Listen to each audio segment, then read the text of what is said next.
I request the Deputy Chief Minister, Finance and Planning Energy to present the annual financial statement, budget for the financial year 2025-26.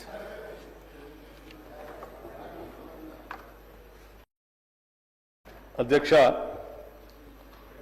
తమరి అనుమతితో 2025-26 ఆర్థిక సంవత్సరానికి గాను వార్షిక ఆదాయ వ్యయ పట్టిక బడ్జెట్ను సభలో ప్రవేశపెడుతున్నాను.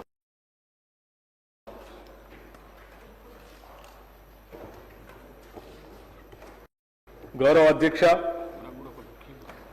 ప్రజా ప్రయోజనాలే ధ్యేయంగా పారదర్శకత మరియు జవాబుదారీతనంతో సాగుతున్న మా ప్రభుత్వం 2025-26 ఆర్థిక సంవత్సరానికి బడ్జెట్ ప్రవేశపెడుతున్నందుకు సంతోషంగా ఉంది. సంక్షేమం, అభివృద్ధిని సమపాలలో రంగరించి జోడు గుర్రాల తరహాలో సుపరిపాలనా రథాన్ని పరుగులు పెట్టించడంలో సఫలీకృతం అయ్యామని రాష్ట్ర ప్రజలకు తెలియజేస్తున్నాను. డాక్టర్ బాబాసాహెబ్ అంబేద్కర్ గారు భారతదేశాన్ని ఒక రాజకీయ, సామాజిక, ఆర్థిక న్యాయం అమలు చేసే పటిష్టమైన ప్రజాస్వామ్య దేశంగా చూడాలని అనుకున్నారు.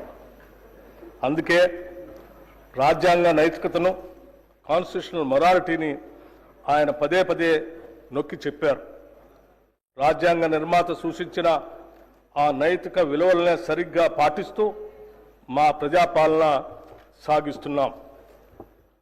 తెలంగాణ ప్రజలు మమ్మల్ని నమ్మి కట్టబెట్టిన అధికారాన్ని మేము ఎవరి వ్యక్తిగత ప్రయోజనాల కోసం తాకట్టు పెట్టకుండా, అధికార పీఠం హోదాగా భావించకుండా ప్రజల జీవన స్థితిగతులు పెంచుతూ మార్పు తెచ్చే విధంగా బాధ్యతగా వహిస్తూ వినమ్రంగా ప్రజలకు నిత్యం జవాబుదారీతనంతో ఉంటూ విస్తృత ప్రజా ప్రయోజనాలే పరమావధిగా పాలన సాగిస్తున్నాం. దశాబ్ద కాలం పాలనా వ్యవస్థల విధ్వంసం, ఆర్థిక అరాచకత్వంతో కూడిన పాలనతో ఛిద్రమైన తెలంగాణ పాలనా ఆర్థిక వ్యవస్థల్ని గాడిలో పెడుతూ తెలంగాణ తాత్కాలిక, దీర్ఘకాలిక ప్రయోజనాలు, లక్ష్యాలను దృష్టిలో ఉంచుకొని మా ప్రభుత్వం నిరంతరం పనిచేస్తుంది. నిజం కూడా ప్రతిరోజు ప్రచారంలో ఉండాలి. లేదంటే అబద్ధం నిజంగా మారి రాష్ట్రాన్ని, దేశాన్నే కాదు ప్రపంచాన్ని కూడా నాశనం చేస్తుంది. ప్రభుత్వం చేసే ప్రతి చర్యలో శంకిస్తూ నిరాధారమైన విమర్శలు చేయడమే కొందరు పనిగా పెట్టుకున్నారు. సోషల్ మీడియాలో, సొంత పత్రికల్లో అబద్ధపు వార్తలతో ప్రజలను మోసం చేస్తున్నారు. ఇటువంటి విమర్శలను సమర్థవంతంగా తిప్పికొడుతూ వాస్తవాలను ఎప్పటికప్పుడు ప్రజలకు తెలియజేయటం మా బాధ్యత. నిజం ప్రజలకు చెప్పకపోతే స్వార్థపరులు ప్రచారం చేసే అబద్ధాలే నిజాలుగా భ్రమించే ప్రమాదం ఉంది. అందుకే ఎప్పటికప్పుడు సత్యాలను ప్రజల ముందు ఉంచుతూ ముందుకు సాగుతున్నాం. రాష్ట్ర ప్రయోజనాల దృష్ట్యా సమాఖ్య స్ఫూర్తిని మా ప్రభుత్వం కొనసాగిస్తుంది. సమ్మిళిత అభివృద్ధి, సంక్షేమాలను ప్రజలకు అందించేందుకు గాను ప్రజాస్వామ్యబద్ధంగా ముందుకు సాగుతున్నాం. అభివృద్ధి, సంక్షేమం, సుపరిపాలన అనే 3 అంశాలతో తెలంగాణ నమూనా నేడు దేశం మొత్తానికే ఆదర్శంగా నిలిచే విధంగా కృషి చేస్తున్నాము. అధికారంలోకి వచ్చిన తొలి ఏడాదిలోనే గత పాలకులు సృష్టించిన సవాళ్లన్నింటినీ ఎదుర్కొని మా ప్రభుత్వం పరిపాలనా సత్తాలు చాటుకుంది. అయితే అదే సమయంలో లోక్సభ ఎన్నికలు రావడంతో ఎన్నికల నియమావళి అమల్లో ఉన్నందున అభివృద్ధి పనులకు కొంత విరామం ఏర్పడింది. తెలంగాణ రాష్ట్ర దీర్ఘకాలిక అభివృద్ధి లక్ష్య సాధనకు మా ప్రభుత్వం కట్టుబడి ఉంది. గౌరవ ముఖ్యమంత్రి శ్రీ రేవంత్ రెడ్డి గారి నాయకత్వంలో తెలంగాణ రైజింగ్ 2050 అనే ప్రణాళికతో మా పాలనని ముందుకు నడిపిస్తున్నాం. ఈరోజు మన రాష్ట్ర ఆర్థిక వ్యవస్థ పరిమాణం $200 బిలియన్. రాబోయే 10 ఏళ్ల కాలంలో దీన్ని 5 రెట్లు అభివృద్ధి చేసి $1000 బిలియన్ ట్రిలియన్ వ్యవస్థగా రూపాంతరం చెందే దిశగా మా కార్యాచరణ ఉంటుంది. హైదరాబాద్ మహానగరంలో రవాణా, మౌలిక సదుపాయాల విస్తరణ, పర్యావరణ పరిరక్షణ మరియు సాంకేతిక అభివృద్ధి ప్రధాన అంశాలుగా అంతర్జాతీయ స్థాయిలో ఒక గ్లోబల్ సిటీగా తీర్చిదిద్దేందుకు మాస్టర్ ప్లాన్ను తయారు చేస్తున్నాం. దీనిలో భాగంగా హైదరాబాద్ని కాలుష్యరహిత నగరంగా తీర్చిదిద్దడానికి మూసీ నది పునరుద్ధరణ ప్రాజెక్టుని ప్రారంభించాం. ఆధునిక సాంకేతిక పరిజ్ఞానంతో పాటు క్లీన్ ఎనర్జీ, సుస్థిర అభివృద్ధితో తెలంగాణ రాష్ట్రాన్ని అగ్రగామిగా నిలబెట్టేందుకు మెగా మాస్టర్ ప్లాన్ 2050ని రూపొందించాం. దీనికోసం సౌర, పవన ఇంధన ప్రాజెక్టుల స్థాపనను ప్రోత్సహిస్తున్నాం. ప్రతి పౌరుడికి మెరుగైన వైద్యం అందించడానికి, ఆరోగ్య సేవలను మెరుగుపరచడానికి మెడికల్ కాలేజీల ఏర్పాటుకు భారీ స్థాయిలో కేటాయింపులు చేశాం. సమాజ పురోగతికి కీలకంగా మారిన విద్యా వ్యవస్థను పటిష్టపరచడంతో పాటు డిజిటల్ విద్యను పెంపొందించి పాఠశాలలకు మౌలిక సదుపాయాలను కల్పించాం. వెనుకబడిన వర్గాలకు చెందిన ప్రతిభావంతులైన విద్యార్థులను ప్రోత్సహించేందుకు స్కాలర్షిప్లని అందిస్తున్నాం. రైతుల సంక్షేమమే ప్రాధాన్యంగా పనిచేసే మా ప్రభుత్వం రాష్ట్ర రైతాంగానికి ఎప్పటికప్పుడు స్వల్పకాలిక, దీర్ఘకాలిక సహాయాన్ని అందిస్తూనే ఆధునిక వ్యవసాయ విధానాలను ప్రోత్సహించేందుకు సబ్సిడీలు, ప్రత్యేక ఇన్సెంటివ్లని అందిస్తుంది. మార్కెట్లో సరైన మద్దతు ధర అందేలా చర్యలు తీసుకోవడంతో పాటు మార్కెట్ యార్డులో రైతుల కోసం అనేక సదుపాయాలను కూడా కల్పిస్తున్నాం. నీకు కనిపించిన బలహీనుడైన నిరుపేద ముఖాన్ని గుర్తు తెచ్చుకో. నువ్వు తీసుకున్న చర్య అతనికి ఉపయోగపడుతుందో లేదో అని నిన్ను నువ్వు ప్రశ్నించుకో అని మహాత్మా గాంధీ గారు చెప్పిన మాటలు, వారి మాటలే మాకు స్ఫూర్తి మంత్రం. నిరుపేదల కోసం, బలహీన వర్గాల కోసం మేము తీసుకున్న ప్రతి చర్య వెనుక ఉన్న ఆలోచన ఇదే. అభివృద్ధి ఫలాలు సమాజంలోని చిట్ట చివరి వ్యక్తికి చేర్చే లక్ష్యంతో అభివృద్ధి మరియు సంక్షేమ రంగాలకు తగినన్ని నిధుల్ని ప్రస్తుత బడ్జెట్లో ప్రతిపాదిస్తున్నాం. ప్రపంచ ఆర్థిక వ్యవస్థల్లో వేగంగా వస్తున్న మార్పుల ప్రభావాన్ని సమర్థవంతంగా ఎదుర్కొంటూ తెలంగాణ ఆర్థిక వ్యవస్థ స్థిరమైన వృద్ధిని సాధిస్తుంది. 2024-25 ఆర్థిక సంవత్సరంలో తెలంగాణ స్థూల రాష్ట్ర ఉత్పత్తి ప్రస్తుత ధరల ప్రకారం 16,12,579 కోట్ల రూపాయలు. గత సంవత్సరంతో పోలిస్తే వృద్ధి రేటు 10.1% నమోదైంది.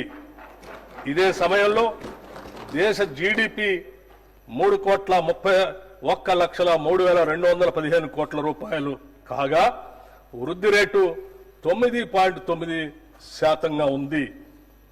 2024-25 ఆర్థిక సంవత్సరంలో ప్రస్తుత ధరల ప్రకారం రాష్ట్ర తలసరి ఆదాయం 3,79,751 రూపాయలు కాగా వృద్ధి రేటు 9.6%. దేశ తలసరి ఆదాయం 2,05,579 రూపాయలు కాగా వృద్ధి రేటు 8.8%. దేశ తలసరి ఆదాయంతో పోలిస్తే తెలంగాణ తలసరి ఆదాయం 1,74,172 రూపాయలు, అంటే 1.8% రెట్లు ఎక్కువగా ఉంది. 2024-25లో తెలంగాణ జోడింపబడిన స్థూల విలువలో సేవా రంగం 66.3%, పారిశ్రామిక రంగం 16.4% మరియు వ్యవసాయ అనుబంధ రంగాలు 17.3% వాటాను కలిగి ఉన్నాయి. వ్యవసాయ అనుబంధ రంగాలు జీఎస్టీపీలో తక్కువ వాటా కలిగి ఉన్నప్పటికీ రాష్ట్ర మొత్తం శ్రామిక రంగంలో 42.7% మందికి ఉపాధి కల్పిస్తున్నాము. ఉచిత కరెంటు, రైతు భరోసా, పంట రుణమాఫీ, నీటిపారుదల ప్రాజెక్టులపై పెట్టుబడులు వంటి ప్రభుత్వ పథకాలు రైతాంగానికి ఆత్మవిశ్వాసాన్ని పెంపొందించాయి. అదే సమయంలో వ్యవసాయ రంగాన్ని పటిష్టవంతం చేసేందుకు గాను పళ్ల తోటలు, పశు సంరక్షణ, చేపల పెంపకం వంటి అనుబంధ వ్యవసాయ కార్యకలాపాలను ప్రోత్సహిస్తున్నాం. రాష్ట్ర పరిశ్రమలు 22.5% మందికి ఉపాధి కల్పిస్తున్నాయి. చైనా +1 వ్యూహాన్ని అవలంబించడం ద్వారా తెలంగాణను ఫార్మాస్యూటికల్స్, బయోటెక్నాలజీ, విద్యుత్ వాహనాలు, పునరుత్పాదక శక్తి రంగాల్లో గ్లోబల్ తయారీ కేంద్రంగా అభివృద్ధి చేయాలనేది మా ప్రభుత్వ లక్ష్యం. పరిశ్రమల కారిడార్లు, ప్రత్యేక ఆర్థిక మండళ్ల అభివృద్ధి మరిన్ని పెట్టుబడులను ఆకర్షించి ఉద్యోగ అవకాశాలను పెంపొందించడానికి తోడ్పడతాయి. తద్వారా ఆర్థిక వ్యవస్థ మరింత స్థిరంగా, వేగంగా అభివృద్ధి చెందుతుంది. రాష్ట్రంలో సేవా రంగం అత్యధిక కొత్త ఉపాధి కల్పించే దిశగా కొనసాగుతుంది. ఇది మొత్తం శ్రామిక రంగంలో 34.8% వాటాను కలిగి ఉంది.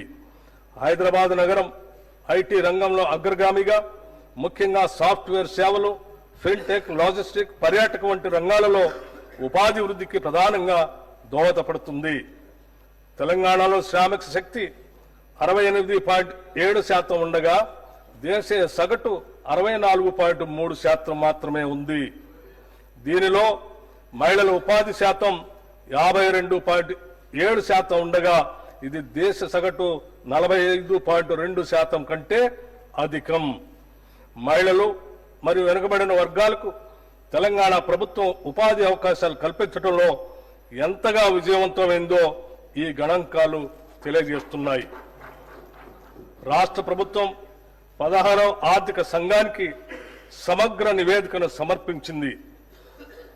ఇందులో కేంద్ర పన్నుల పంపిణీలలో రాష్ట్రాలకు న్యాయమైన వాటా కల్పించాలని, అలాగే రుణ స్థిరత్వం, మౌలిక సదుపాయాల అభివృద్ధి మరియు సామాజిక సంక్షేమ కార్యక్రమాలకు మరింత ఆర్థిక సహాయం అందించాలని విజ్ఞప్తి చేసింది.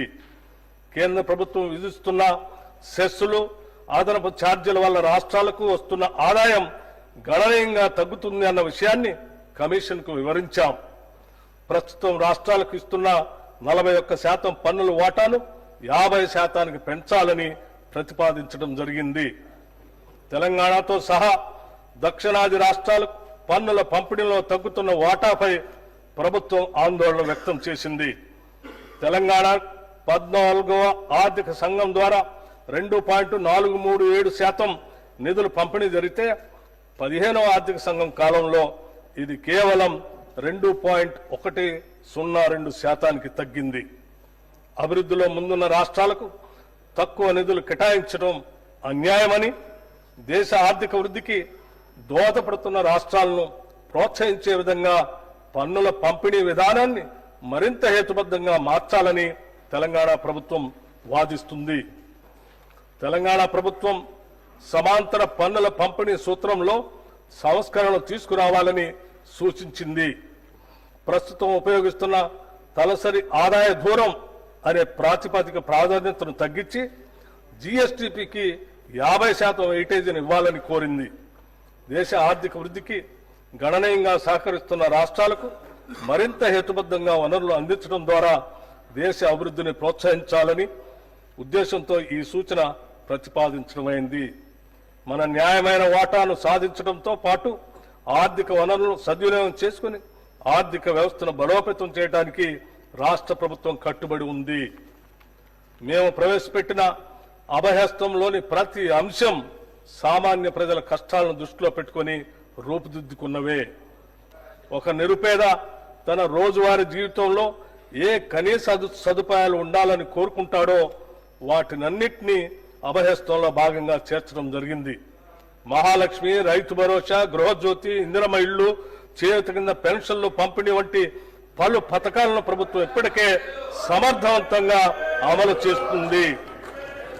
మన ఆడబిడ్డలు పనికి వెళ్లాలన్నా, చదువుకోవటానికి బడికి వెళ్లాలన్నా, లేదా మొక్కు తీర్చుకోవటానికి ఓ గుడికి వెళ్లాలన్నా వారు ప్రయాణ ఖర్చుల గురించి ఆలోచించకుండా వెళ్లటానికి మహాలక్ష్మి పథకం కింద 2023 డిసెంబర్ 9న తేదీన రాష్ట్రంలోని మహిళలందరికీ ఉచిత బస్సు సౌకర్యాన్ని ప్రారంభించాం.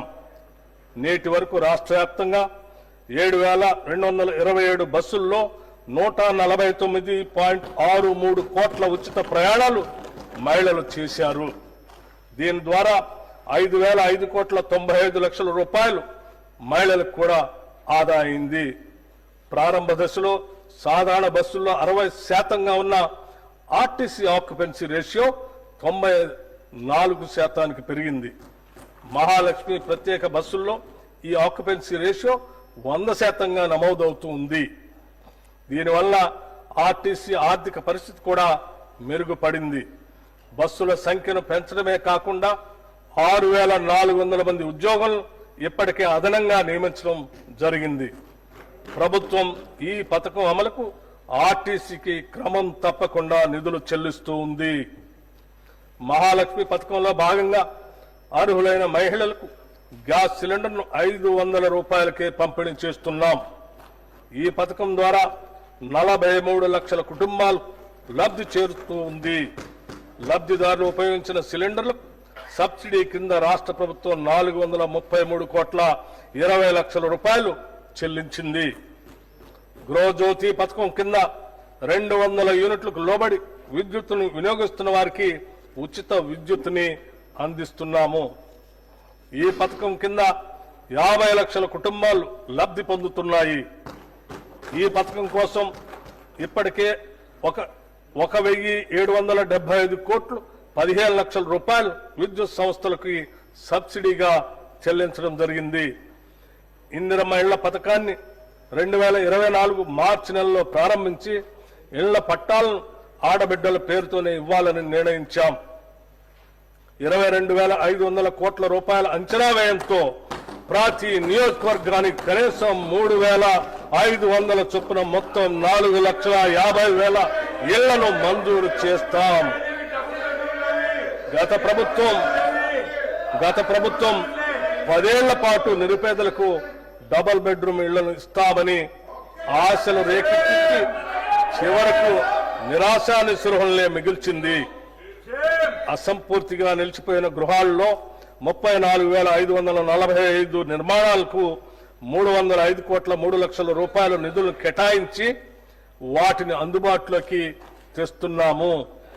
అంతేకాకుండా ఔటర్ రింగ్ రోడ్డును ఆనుకుని హైదరాబాద్ నగరం నలువైపులా శాటిలైట్ టౌన్షిప్లు ఏర్పాటు చేసి అల్పాదాయ మరియు మధ్య తరగతి వర్గాలకు అందుబాటులో ఉండే విధంగా గృహ సముదాయాలను నిర్మించే ప్రణాళిక రూపొందిస్తున్నాం.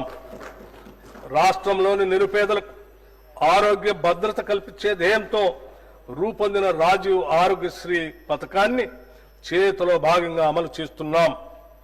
ఈ పథకం కింద ఉచిత వైద్య పరిమితిని 5 లక్షల రూపాయల నుండి 10 లక్షల రూపాయల వరకు పెంచడం వల్ల దారిద్ర్య రేఖకు దిగువనున్న 90.10 లక్షల కుటుంబాలకి లబ్ధి చేకూరింది. వైద్య వ్యయ పరిమితిని పెంచడంతో పాటు ఆరోగ్యశ్రీ పరిధిలోకి వచ్చే 1,375 వైద్య చికిత్సల ధరలను కూడా 20% పెంచాం. అదనంగా 163 రకాల చికిత్సలను ఆరోగ్యశ్రీ పరిధిలోకి తీసుకురావడంతో 1,835 వైద్యపరమైన వివిధ ప్యాకేజీలు పేద ప్రజలకు అందుబాటులోకి వచ్చాయి. పెరుగుతున్న వ్యవసాయ పెట్టుబడి కోసం రైతులు అప్పులు చేయక తప్పనిసరి పరిస్థితి ఏర్పడింది. గతంలో చేసిన అప్పు తీరితేనే రాబోయే పంట కాలానికి కావలసిన పెట్టుబడికి రుణం దొరుకుతుంది.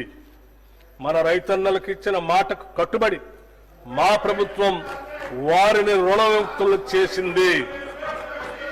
వారికి 2 లక్షల లోపు రుణాలను మాఫీ చేసింది. ఇప్పటి వరకు 25.35 లక్షల మంది రైతులకు 20,616 కోట్ల 89 లక్షల రూపాయలు రుణమాఫీ చేశాం. దీనివల్ల రైతులు మళ్లీ వ్యవసాయ రుణాలు పొందటానికి మార్గం సుగమమైంది.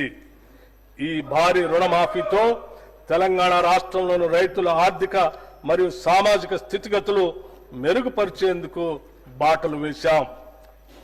రాష్ట్రంలోని రైతులు ఎరువులు, విత్తనాలు, వ్యవసాయ పనిముట్లు కొనుగోలు చేసేందుకు పెట్టుబడి సాయంగా మా ప్రభుత్వం 2025 జనవరి 26వ తేదీన తెలంగాణ రైతు భరోసా పథకాన్ని ప్రారంభించింది. ఈ పథకం కింద రైతులకి ఏడాదికి ఎకరానికి 12,000 రూపాయలు అందుతాయి. ప్రజాధనం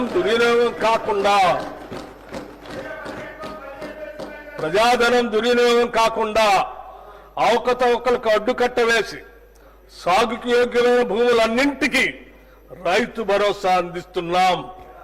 క్షేత్రస్థాయిలో సర్వే చేసి గ్రామ సభల్లో ధృవీకరించి సాగుకు యోగ్యం కాని భూమిని గుర్తించడం ద్వారా ఈ వృధాన్ని అరికట్టాము.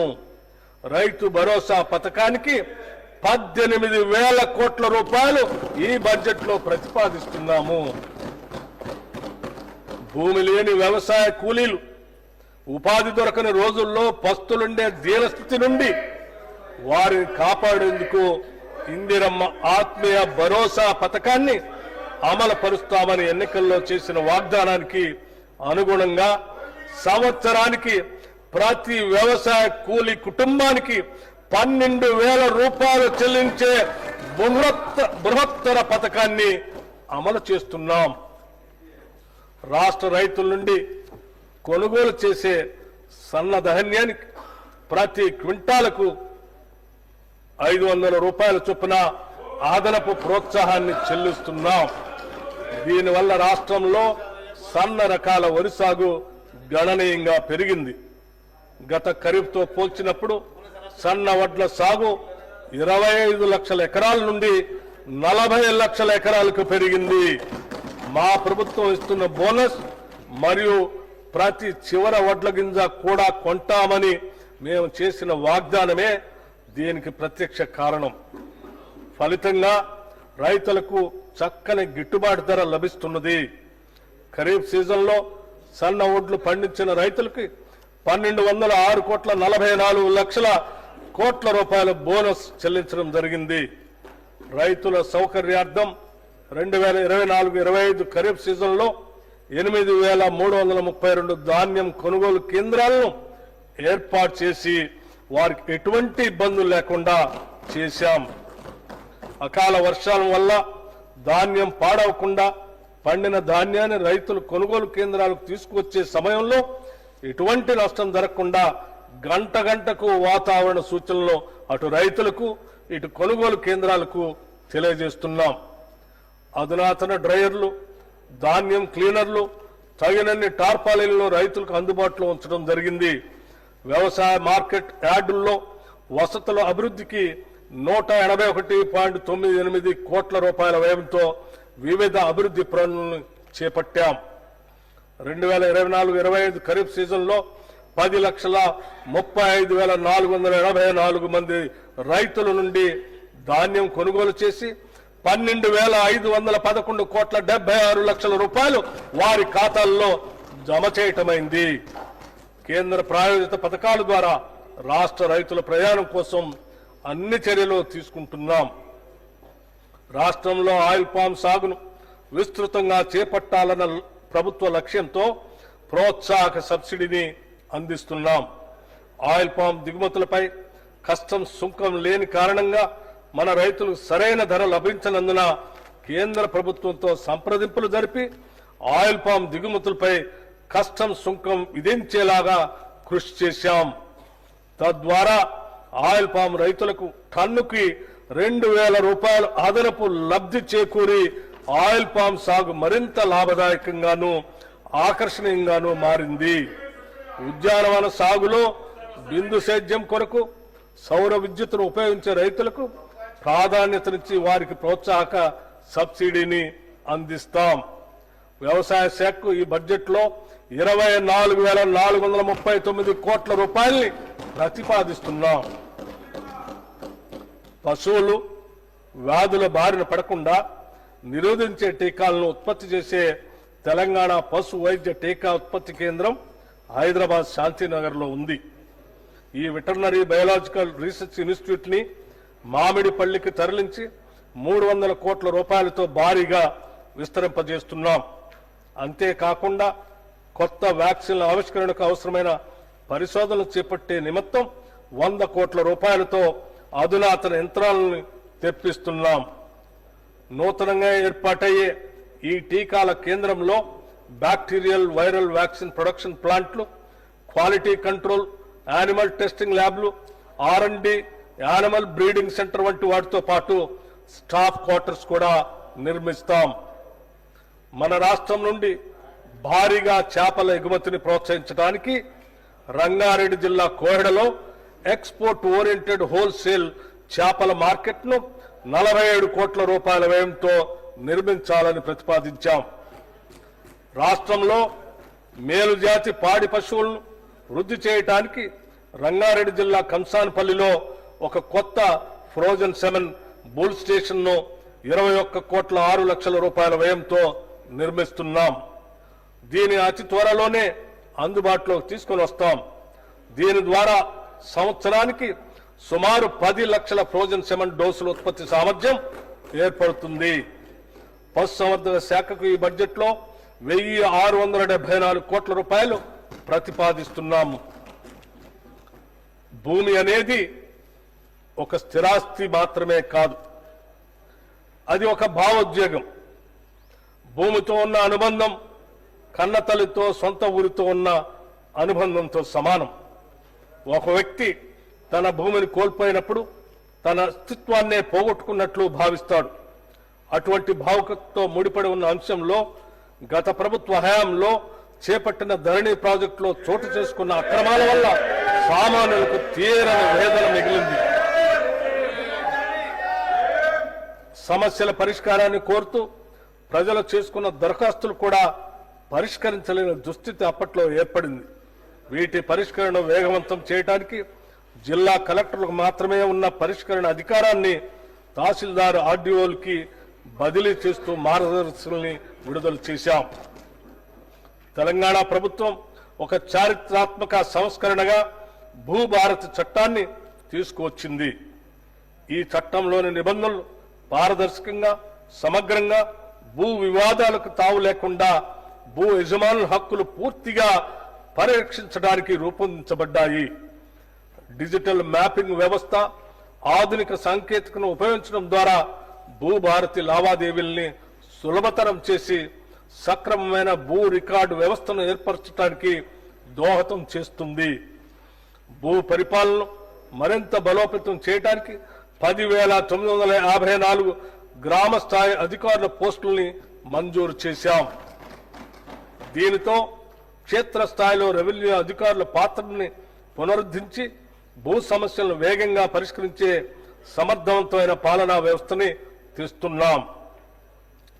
తెలంగాణ అవతరించిన తర్వాత ఎంతో మంది పేదలు నూతన రేషన్ కార్డు కొరకు ఆశగా వేచి చూసినా గత ప్రభుత్వం వారిని పట్టించుకోలేదు. కనీసం కొత్త కుటుంబ సభ్యుల పేర్లను కూడా రేషన్ కార్డులో జత చేయలేదు. ప్రజల ఆకాంక్షలను గుర్తించిన మేము అర్హులైన వారందరికీ రేషన్ కార్డులు ఇవ్వాలని, వారికి సన్నబియ్యం కూడా ఇవ్వాలని, నూతన రేషన్ కార్డులు జారీ మరియు అదనపు కుటుంబ సభ్యుల పేర్లను నమోదు చేసే ప్రక్రియ ఈ సంవత్సరం జనవరి 26 నుండి ప్రారంభించాం. పౌర సరఫరా శాఖకి ఈ బడ్జెట్లో 5,734 కోట్ల రూపాయలు ప్రతిపాదిస్తున్నాం. విద్యతోనే సామాజిక అభివృద్ధి సాధ్యం. ముఖ్యంగా పేద మరియు వెనుకబడిన తరగతులకు చెందిన పిల్లల సురక్షిత భవిష్యత్తుకి విద్య ఒక దారిని చూపుతుంది. ఇది ప్రగాఢంగా నమ్మిన యూపీఏ చైర్పర్సన్ నాటి శ్రీమతి సోనియా గాంధీ గారు మరియు ఆనాటి భారత ప్రధాని దివంగత డాక్టర్ మన్మోహన్ సింగ్ గారి నాయకత్వంలో ఉచిత విద్యా హక్కు చట్టం 2009లో చేశారు. ప్రస్తుతం తెలంగాణలో 1,023 ప్రభుత్వ రెసిడెన్షియల్ పాఠశాలలు ఉండగా వీటిలో 662 పాఠశాలలకు సొంత భవనాలు లేవు. అనేక గురుకులాలు అరకొర సౌకర్యాలున్న భవనాల్లో వందలాది మంది విద్యార్థులతో సరైన టాయిలెట్ సదుపాయం కూడా లేకుండా నడుస్తున్నాయి. వర్గాల వారీగా ప్రత్యేక రెసిడెన్షియల్ స్కూల్స్ ఉన్నప్పటికీ వాటి మధ్య విద్యా ప్రమాణాల విషయంలో, మౌలిక వసతుల విషయంలో సారూప్యత లేదు. ప్రపంచవ్యాప్తంగా విద్యా వ్యవస్థలో పెను మార్పులు చోటు చేసుకున్నప్పటికీ మన ప్రభుత్వ పాఠశాలలో దశాబ్దాల కాలం వెనుకబడి ఉన్నాయి. ఈ పరిస్థితులను సరిదిద్దటానికి సామాజికవేత్తలు విద్యావేత్తలతో చర్చించి మన ప్రభుత్వ విద్యా వ్యవస్థను మరియు భావితరాలను అత్యుత్తమ రీతిలో తీర్చిదిద్దే విధంగా young India integrated residential schools ని రూపొందించాం. కులం, మతం లేదా ఆర్థిక స్థితిగతులకు అతీతంగా విద్య మాత్రమే కాకుండా విద్యార్థుల యొక్క మానసిక శారీరక అభివృద్ధికి అంటే హోలిస్టిక్ డెవలప్మెంట్ కి దోహదపడే విధంగా ఈ స్కూల్స్ ని ఏర్పాటు చేస్తున్నాం. ఈ పాఠశాలలో ఎస్సీ, ఎస్టీ, బీసీ, మైనారిటీలతో పాటు ఇతర వర్గాలకు చెందిన విద్యార్థులు ఒకే గొడుగు కిందకు తెచ్చి సమాన విద్యా అవకాశాలను కల్పించడం ఒక గొప్ప సామాజిక ఐక్యతకు పునాది అవుతుంది. Education is the milk of A లైనస్. Education is the milk of a lioness. The one who drinks it can't stay without roaring. Doctor BR Ambedkar garu చెప్పిన మాటలు. విద్య అనేది సింహపు పాల వంటిది. వాటిని తాగిన వారు గర్జించకుండా ఉండలేరు. డాక్టర్ బిఎం అంబేద్కర్ కలలు గన్న విద్యా వ్యవస్థను మేము సృష్టించబోతున్నాము.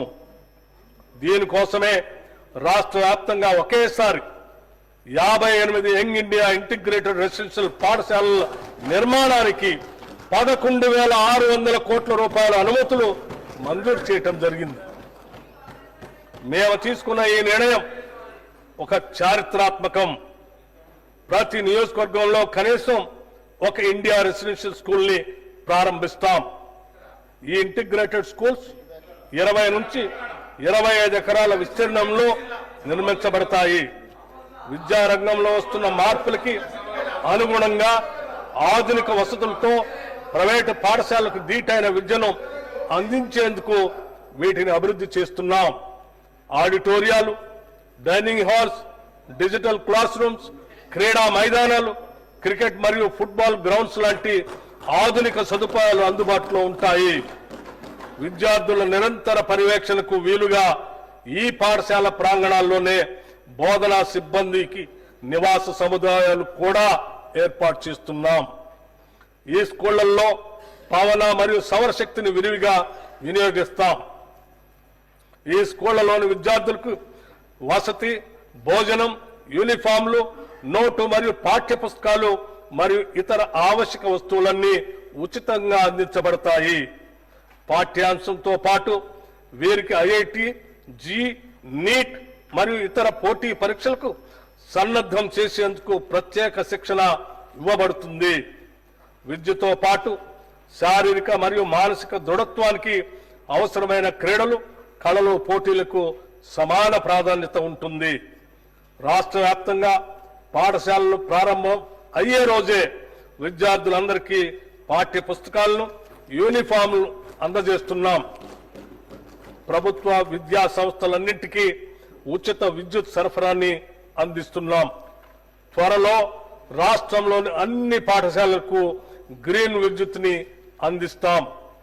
పిల్లల శారీరక, మానసిక ఆరోగ్యానికి సంతులిత పౌష్టిక ఆహార ప్రాధాన్యతను గుర్తించి రాష్ట్రంలోని అన్ని గురుకులాలు, అన్ని సంక్షేమ శాఖలకు చెందిన అనుబంధ హాస్టల్లో మరియు కస్తూర్బా గాంధీ బాలికల పాఠశాలలో డైట్ ఛార్జీలు 40% మరియు కాస్మెటిక్ ఛార్జీలు 200% పెంచాం. ఈ పెంపు వల్ల తెలంగాణ వ్యాప్తంగా 7.66 లక్షల మంది విద్యార్థులకి లబ్ధి చేకూరుతుంది. రాష్ట్ర వ్యాప్తంగా ఉన్న సంక్షేమ వసతి గృహాల్లో చదువుకునే విద్యార్థులందరికీ ఒకే తరహా భోజనం ఇచ్చేందుకు కామన్ డైట్ పథకాన్ని ప్రారంభించాం.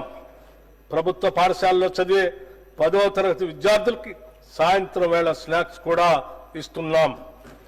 పాఠశాలలో అమలుపరిచే మధ్యాహ్న భోజన పథకం మరియు సంక్షేమ వసతి గృహాల్లో ఆహార పదార్థాలను తయారు చేసి నిల్వ ఉంచే విషయంలో ఒక నిర్దిష్ట వ్యవహార శైలిని పాటించడం ద్వారా విద్యార్థులకు పరిశుద్ధమైన మరియు ఆరోగ్యకరమైన ఆహారాన్ని అందించడం సాధ్యమవుతుంది. దీనికోసం ఒక స్టాండర్డ్ ఆపరేటింగ్ ప్రొసీజర్ SOPని రూపొందించి అమలు చేస్తున్నాం. Education is future insurance. విద్య భవిష్యత్తుకి బీమా కనుక విద్యా వ్యవస్థను బలోపేతం చేసేందుకు రాష్ట్ర విద్యారంగంలో పలు సంస్కరణలు చేపట్టాం. అంతర్జాతీయ ప్రమాణాలతో కూడిన విద్యను అందించే లక్ష్యంతో ఒక సమగ్ర విధాన రూపకల్పనకి తెలంగాణ విద్యా కమిషన్ను ఏర్పాటు చేశాం. తెలంగాణ నారీ శక్తిని గౌరవిస్తూ కోటి మహిళా విశ్వవిద్యాలయానికి వీరనారి చాకలేయలమ్మ పేరు పెట్టి ఆ విశ్వవిద్యాలయ వారసత్వ కట్టడాన్ని సంరక్షిస్తూనే 550 కోట్ల రూపాయలతో అదనపు భవన నిర్మాణాలని చేపడుతున్నాం. తెలుగు విశ్వవిద్యాలయానికి తెలంగాణ వైతాళికుడు సురవరం ప్రతాప్ రెడ్డి పేరును, ఇండియన్ ఇన్స్టిట్యూట్ ఆఫ్ హ్యాండ్లూమ్ టెక్నాలజీకి శ్రీ కొండా లక్ష్మణ్ బాపూజీ పేరును పెట్టడం జరిగింది. విద్యాశాఖకి ఈ బడ్జెట్లో 23,108 కోట్ల రూపాయలు ప్రతిపాదిస్తున్నాం. No plan for the future development of the country can be deemed to be complete, which does not provide for technical and scientific training. Doctor BR Ambedkar garu సాంకేతిక మరియు శాస్త్రీయ శిక్షణను అందించిన దేశం భవిష్యత్ అభివృద్ధికి సంబంధించిన ఏ ప్రణాళికను పూర్తి చేసినట్లుగా భావించలేము. వీరి మాటల్ని దూరదృష్టితో అర్ధ శతాబ్దానికి పూర్వం చెప్పిన ఈ మాటలు నేటికి మన సమాజానికి వర్తిస్తాయి. అందుకే యువతలో శాస్త్ర సాంకేతిక నైపుణ్యతను పెంపొందించే ఉద్దేశంతో ప్రభుత్వ ప్రైవేటు భాగస్వామ్యంతో యంగ్ ఇండియా స్కిల్ యూనివర్సిటీని స్థాపించాం. బోధనాంశాలకు పారిశ్రామిక అవసరాలకు మధ్య ఉన్న అంతరాన్ని తొలగించి నిరుద్యోగ యువతి ఉపాధి అవకాశాలను పెంపొందించే లక్ష్యంతో ఈ యూనివర్సిటీ పనిచేస్తుంది.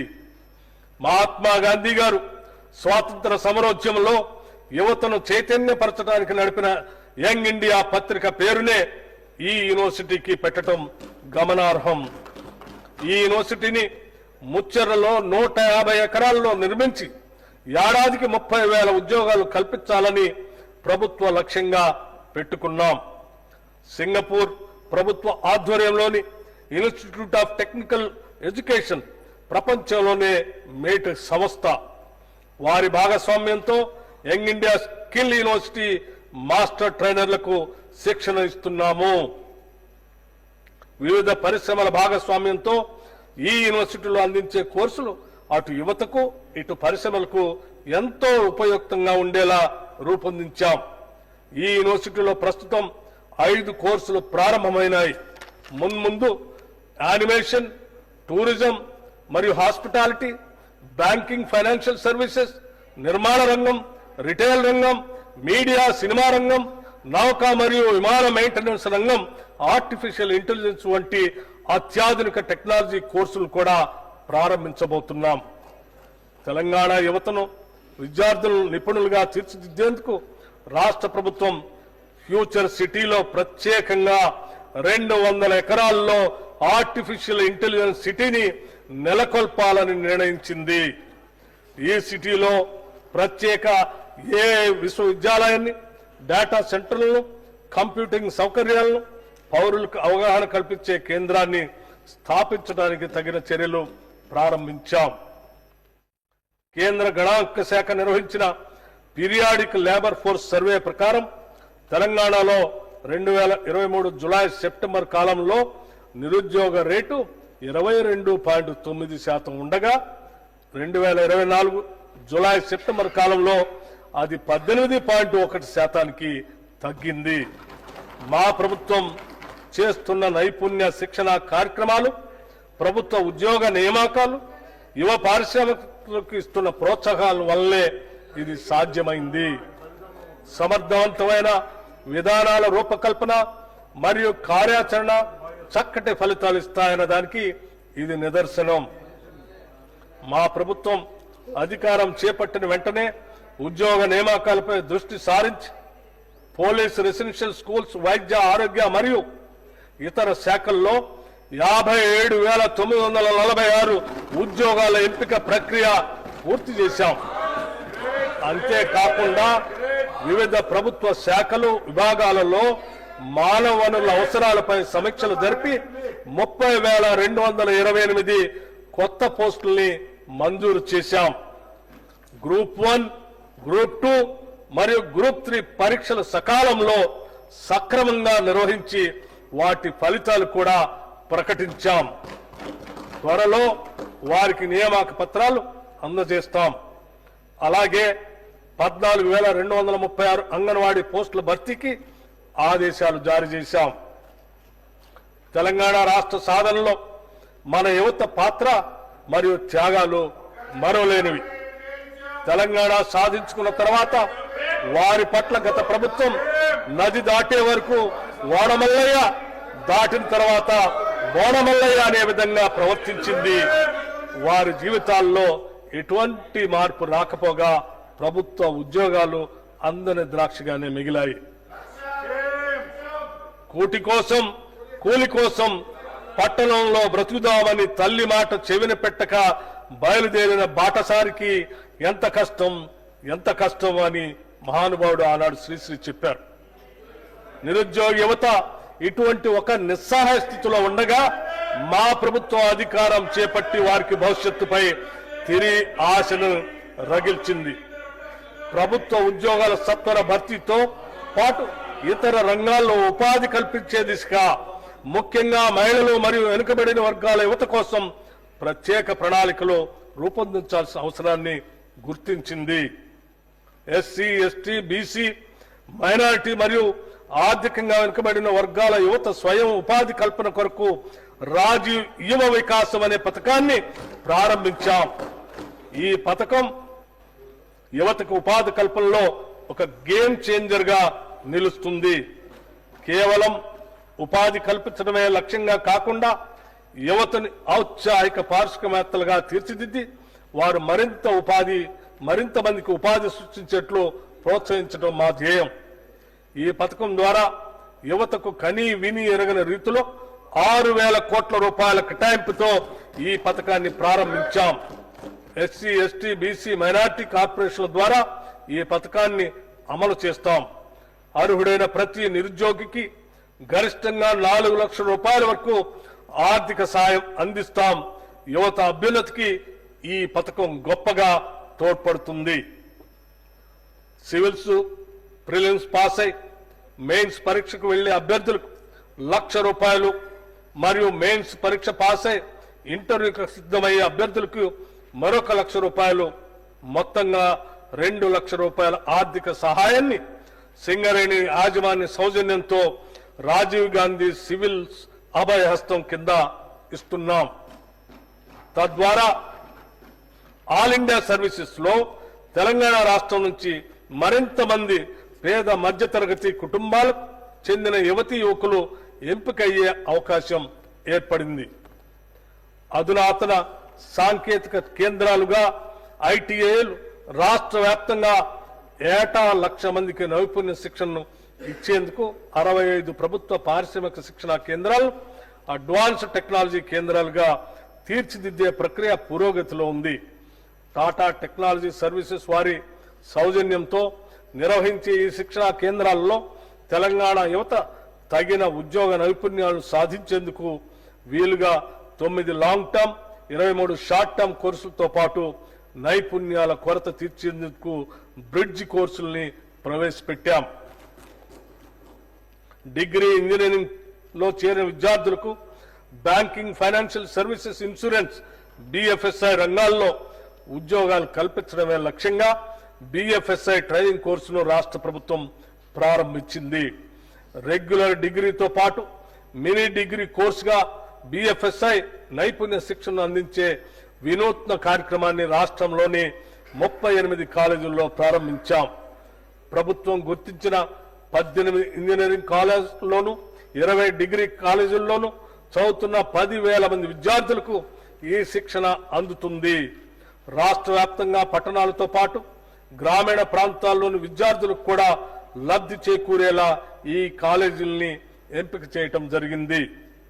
రాష్ట్రంలోని 119 అసెంబ్లీ నియోజకవర్గాల్లో డాక్టర్ బిఆర్ అంబేద్కర్ నాలెడ్జ్ సెంటర్లను ప్రభుత్వం ఏర్పాటు చేయాలని నిర్ణయించింది.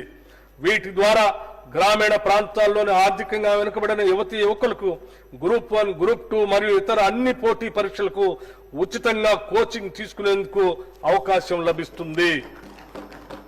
యువకుల ఉద్యోగ అవకాశాలను ఇనువడింపజేసే వారి సాధికారతను పెంపొందించడానికి ప్రభుత్వం పరిశ్రమల శాఖ ఆధ్వర్యంలో తెలంగాణ డిజిటల్ ఉపాధి కేంద్రాన్ని పునరుద్ధరించి కృత్రిమ మేధో విజ్ఞానం ఆధారంగా నడిచేలా అనుసంధానించింది. దీని ద్వారా పరిశ్రమలు మరియు వివిధ రంగాల అవసరాలకు కావలసిన నిపుణులు గుర్తించి నియమించుకునే వెసులుబాటు కలుగుతుంది. ఈ బడ్జెట్లో కార్మిక మరియు ఉపాధి కల్పన శాఖకు 900 కోట్ల రూపాయలు ప్రతిపాదిస్తున్నాం. గ్రామ స్వరాజ్యమే దేశ స్వరాజ్యం. మహాత్మా గాంధీ గారు చెప్పినటువంటి ఈ మాటలు ఈ స్ఫూర్తితో మా ప్రభుత్వం గ్రామీణ వికాసానికి శ్రీకారం చుట్టింది. గత ప్రభుత్వంలో నిర్వీర్యమైన గ్రామీణ వ్యవస్థను మరింత పటిష్టం చేయాలనే లక్ష్యంతో కార్యాచరణను రూపొందించుకున్నాం. 2024-25లో రాష్ట్ర ప్రభుత్వం MNREGS పథకం కింద రాష్ట్ర వాటాగా చెల్లించాల్సిన నిధులను సకాలంలో చెల్లిస్తూ పలు గ్రామీణ అభివృద్ధి పథకాలను సమర్థవంతంగా అమలు చేసింది. ఈ సంవత్సరంలో 25,76,000 కుటుంబాలకు ఉపాధి చేకూర్చాం.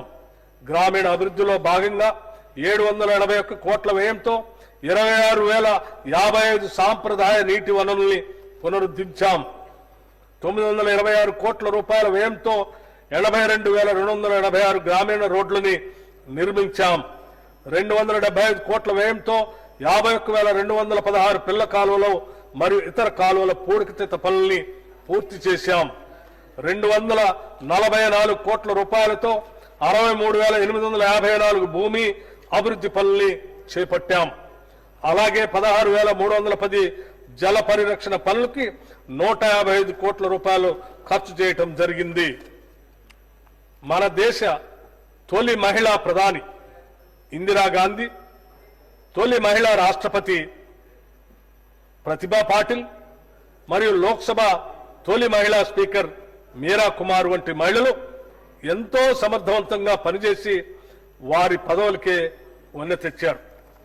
మన దేశంలోని ప్రతి మహిళకు కూడా అదే సమర్థత ఉందని మా నమ్మకం. భారతదేశ సుస్థిరతకు కుటుంబ వ్యవస్థే పునాది. అందులో మహిళలదే ప్రముఖ పాత్ర. వారి ఆర్థిక స్వావలంబన, కుటుంబ స్వావలంబనకు దేశాభివృద్ధికి ఎంతో కీలకం. స్త్రీ శక్తే దేశ శక్తి అని విశ్వసించి ఇందిరా మహిళా శక్తి మిషన్ ను ప్రారంభించాం. ఈ మిషన్ తో తెలంగాణలో మహిళా సాధికారతకు నూతన శకం ప్రారంభమైంది.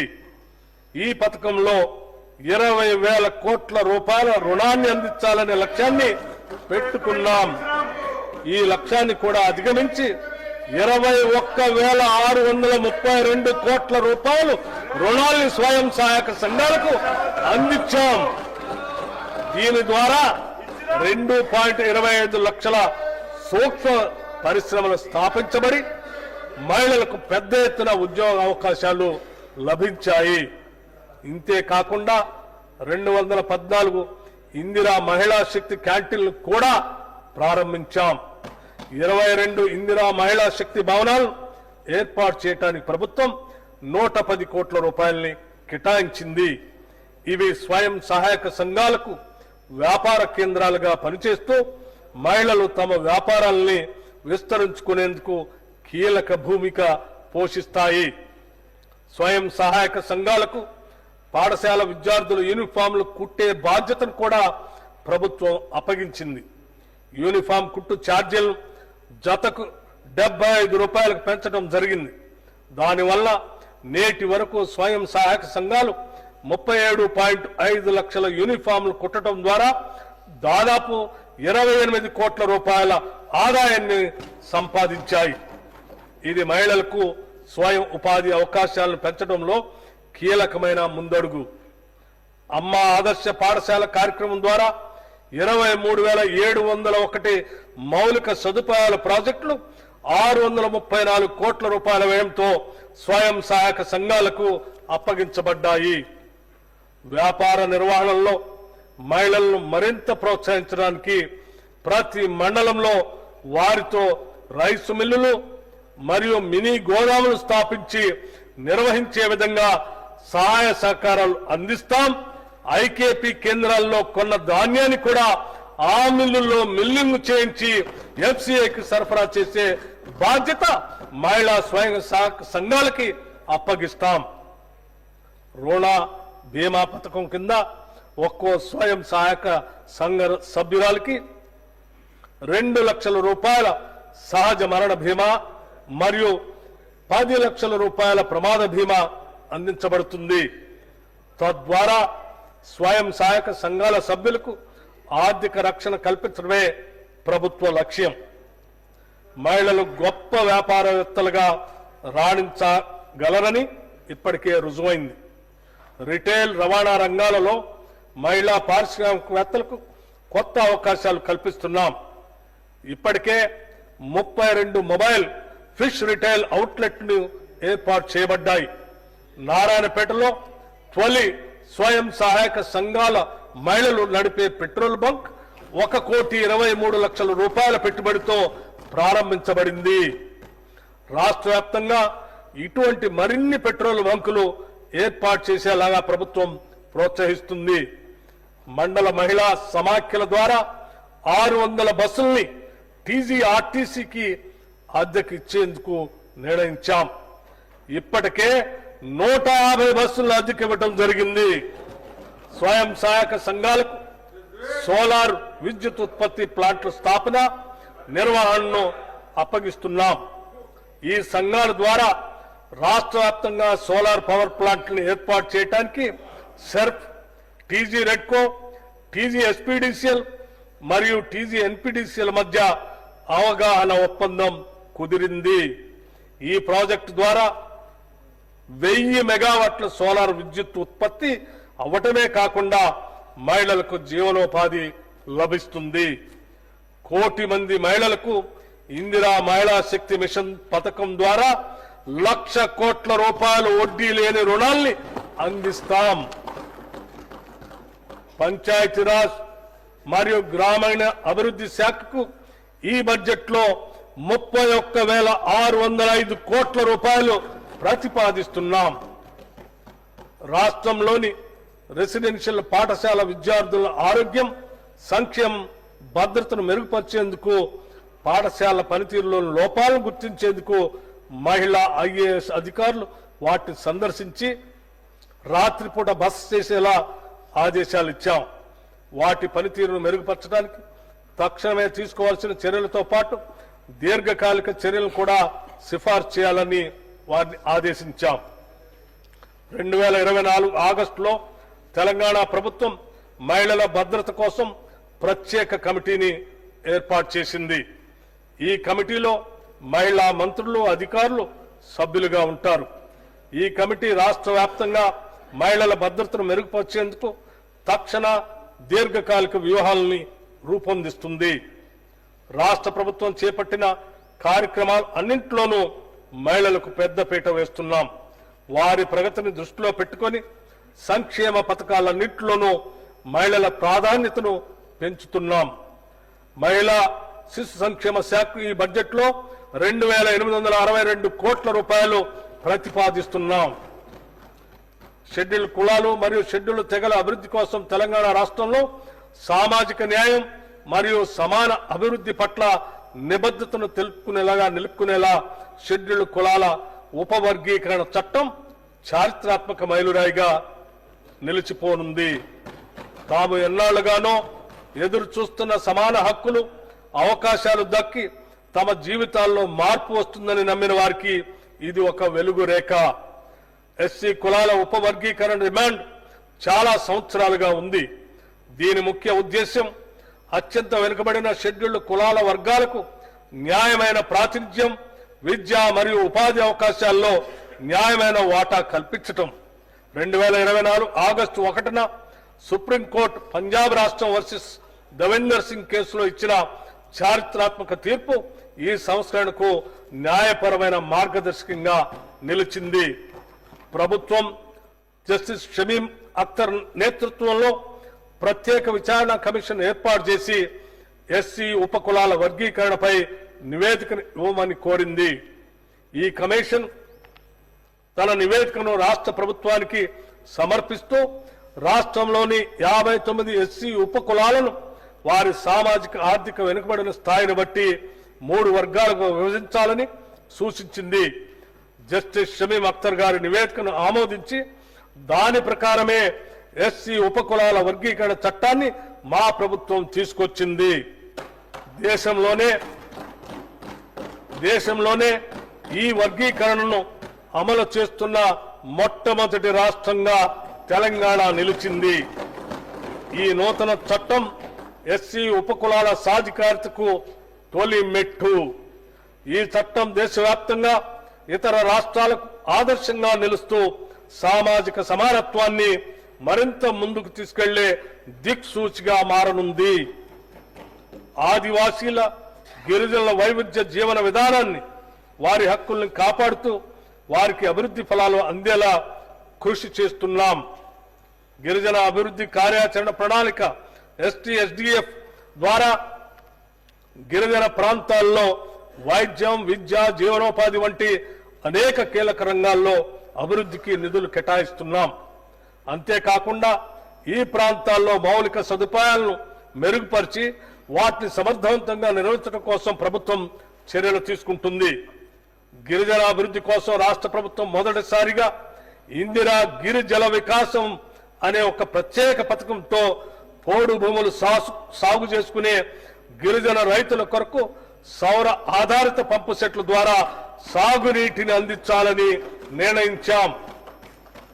వచ్చే 4 సంవత్సరాలలో 12,600 కోట్లతో 2.1 లక్షల గిరిజన రైతులకు ఈ సౌకర్యం అందిస్తాం.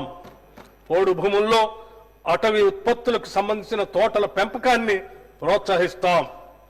గత ప్రభుత్వం SC/ST సబ్ ప్లాన్ చట్టం అమలును పూర్తిగా నిర్లక్ష్యం చేసింది.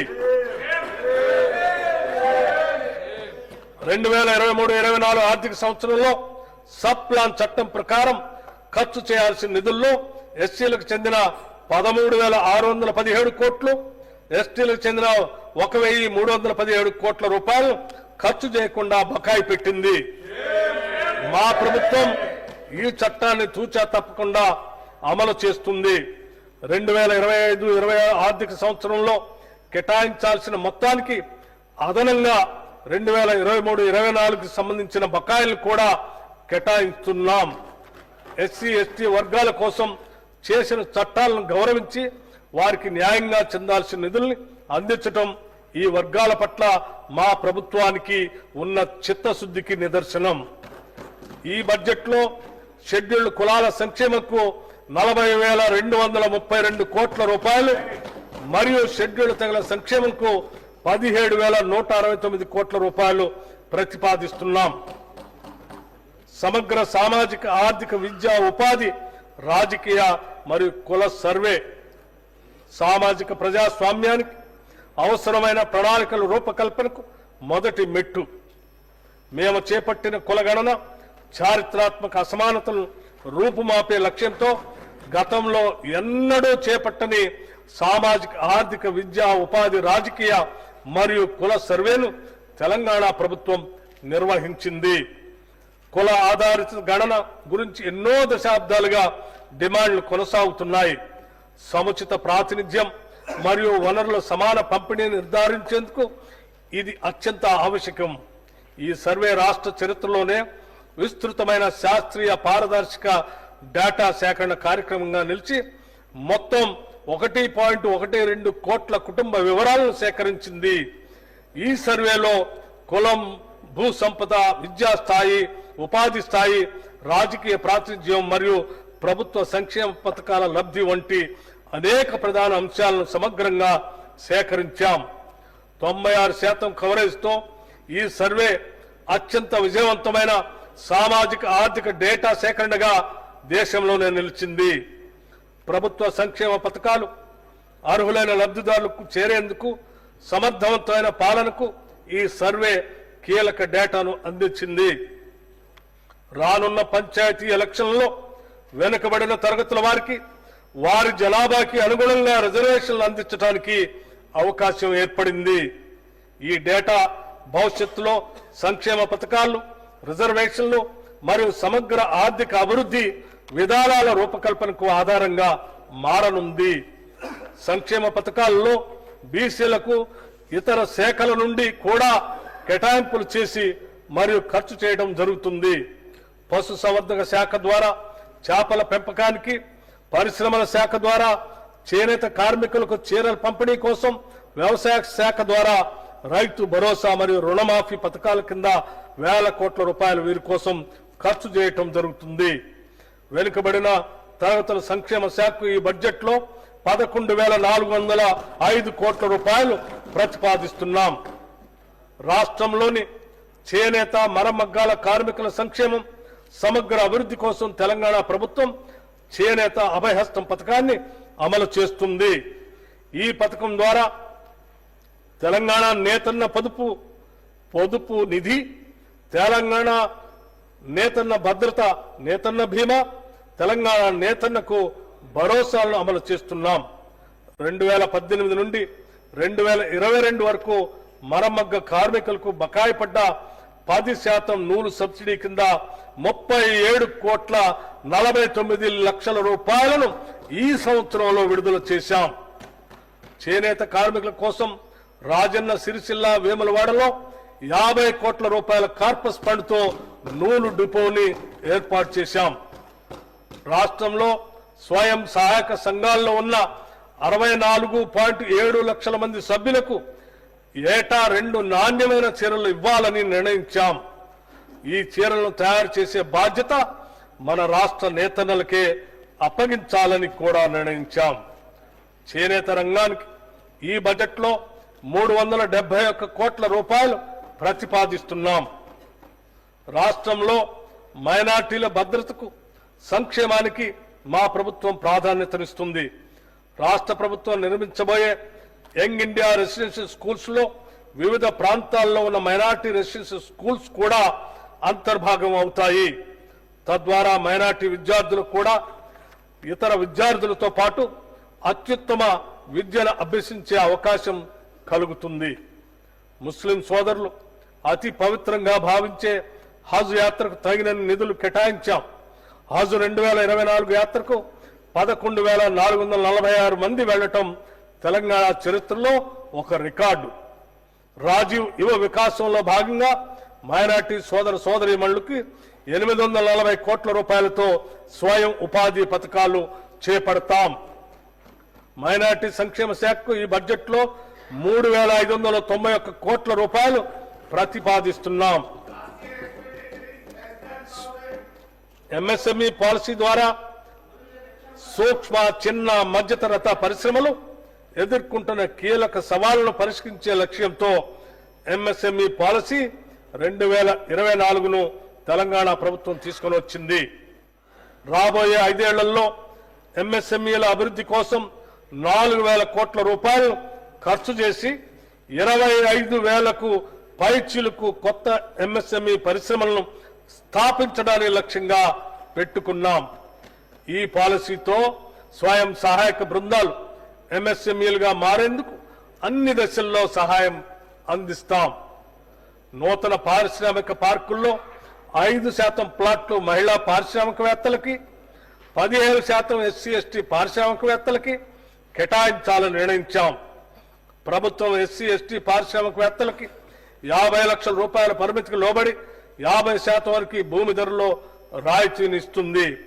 అదనంగా ప్రైవేట్ ఫ్యాక్టరీ కాంప్లెక్స్ల అభివృద్ధిని ప్రోత్సహించడానికి ప్రభుత్వం స్టాంప్ డ్యూటీ తగ్గింపులు, విద్యుత్ వినియోగ ఛార్జీలు మరియు భూమి ధర రాయితీలు అందిస్తుంది. ఆర్థిక సవాళ్లను పరిష్కరించడానికి పాలసీలో మూలధన పెట్టుబడి రాయితీ పథకాన్ని కూడా ప్రవేశపెట్టాం.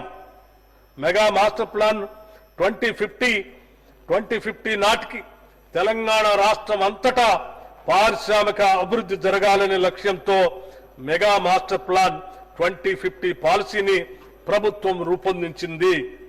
హైదరాబాద్ ఒక్కచోటే పారిశ్రామిక ప్రగతి కేంద్రీకృతం కాకుండా పారిశ్రామిక వికేంద్రీకరణ జరిపి తెలంగాణలోని అన్ని ప్రాంతాలు హైదరాబాద్ తరహాలోనే అభివృద్ధి చెందాలన్నది ఈ పాలసీ ప్రధాన లక్ష్యం. రాష్ట్రంలోని అన్ని ప్రాంతాల్లోనూ ఐటీ, ఫార్మా, హెల్త్తో పాటు food processing, sports, automobile, garments, metal ware, చేనేత ఆభరణాల తయారీ మొదలైన క్లస్టర్లను ఏర్పాటు చేసి పరిశ్రమలను అభివృద్ధి పరచడానికి కావలసిన అన్ని చర్యలు చేపడుతున్నాం. అంతేకాకుండా హైదరాబాద్, వరంగల్ పారిశ్రామిక కారిడార్ను NH 163కి ఇరువైపులా ఏర్పాటు చేస్తాం. రంగారెడ్డి, మహబూబ్నగర్ జిల్లాల పరిధిలో గ్రీన్ ఫీల్డ్ ఫార్మా క్లస్టర్లు ఏర్పాటు చేయాలని భావిస్తున్నాం. ఔషధాల తయారీ కంపెనీలకు, బయోటెక్ మరియు లైఫ్ సైన్సెస్ కంపెనీలకు కావలసిన మౌలిక సదుపాయాలు కల్పించి గ్రీన్ ఫీల్డ్ ఫార్మా క్లస్టర్ల ఏర్పాటుకు ప్రభుత్వం తోడ్పడుతుంది. యాంటీబయోటిక్స్, సింథటిక్ డ్రగ్స్, వ్యాక్సిన్లు, న్యూట్రాస్యూటికల్స్, హెర్బల్ ఔషధ ఉత్పత్తులు, కాస్మెటిక్స్ సంబంధిత ఉత్పత్తులన్నింటికీ ఫార్మాసిటీలో ప్రాధాన్యత ఉంటుంది. తెలంగాణ రాష్ట్రం ఇప్పటికే పెట్టుబడులకు గొప్ప ఆకర్షణ కేంద్రంగా మారింది. వరల్డ్ ఎకనామిక్ ఫోరం ఆధ్వర్యంలో దావోస్లో జనవరి 2025లో జరిగిన వార్షిక సమావేశంలో గౌరవ ముఖ్యమంత్రి శ్రీ రేవంత్ రెడ్డి గారు మరియు మన ఐటీ పరిశ్రమల శాఖ మంత్రులు శ్రీ దుద్దిళ్ల శ్రీధర్ బాబు గారు పాల్గొని ప్రపంచ పారిశ్రామికవేత్తలను కలిసి వారిని మన రాష్ట్రంలో పెట్టుబడులు పెట్టడానికి ఆహ్వానించడం జరిగింది. తత్ఫలితంగా టెక్నాలజీ, గ్రీన్ ఎనర్జీ, డిఫెన్స్ మరియు డేటా ఇన్ఫ్రాస్ట్రక్చర్ వంటి కీలక రంగాల్లో ఉన్న 16 ప్రపంచ అగ్రగామి కంపెనీలతో సుమారు 1,78,000 కోట్ల రూపాయల పెట్టుబడుల ఒప్పందాలను రాష్ట్ర ప్రభుత్వం కుదుర్చుకుంది. గత ఏడాదితో పోలిస్తే ఈ ఏడాది పెట్టుబడుల విలువ 4 రెట్లు ఎక్కువ.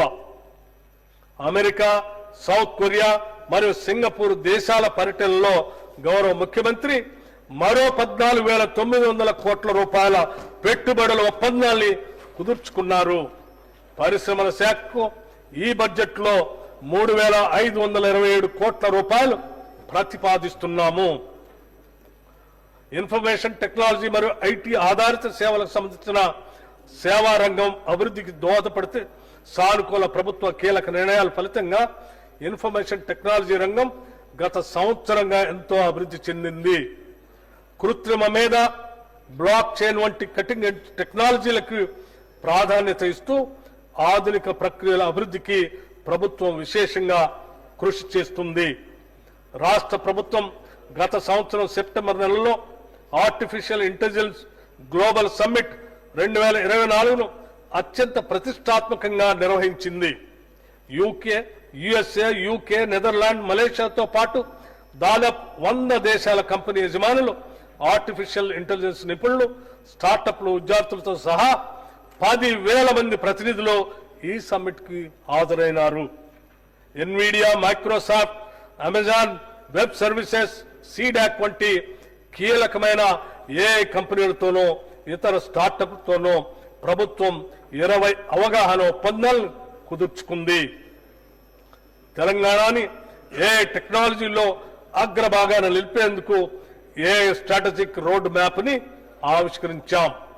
ఆర్టిఫిషియల్ ఇంటెలిజెన్స్ ఆధారిత అంకురాలను, స్టార్టప్ కంపెనీస్ ని ప్రోత్సహించడం, ప్రభుత్వ ఉద్యోగులు మరియు యువత యొక్క ఆర్టిఫిషియల్ ఇంటెలిజెన్స్ నైపుణ్యతను పెంపొందించడం, పరిపాలనలో ఆర్టిఫిషియల్ ఇంటెలిజెన్స్ ని వినియోగించుకోవటం ఈ రోడ్ మ్యాప్ యొక్క ప్రధాన లక్ష్యాలు. ఫ్యూచర్ సిటీలో అంతర్భాగంగా 200 ఎకరాల్లో ప్రత్యేకంగా ఆర్టిఫిషియల్ ఇంటెలిజెన్స్ సిటీని నిర్మిస్తాం. ఈ ఏఐ సిటీ ప్రపంచంలోని పారిశ్రామిక దిగ్గజ కంపెనీలకు కేంద్రంగా మారుతుంది. గూగుల్ కంపెనీ ఇక్కడ ఆర్టిఫిషియల్ ఇంటెలిజెన్స్ ఆధారిత యాక్సిలరేటర్ సెంటర్ ను నెలకొల్పేందుకు సిద్ధంగా ఉంది. ఇన్ఫర్మేషన్ టెక్నాలజీ శాఖకు ఈ బడ్జెట్ లో 774 కోట్ల రూపాయలు ప్రతిపాదిస్తున్నాము. నాణ్యమైన విద్యుత్తును నిరంతరాయంగా సరఫరా చేయటం ప్రభుత్వ ధ్యేయం.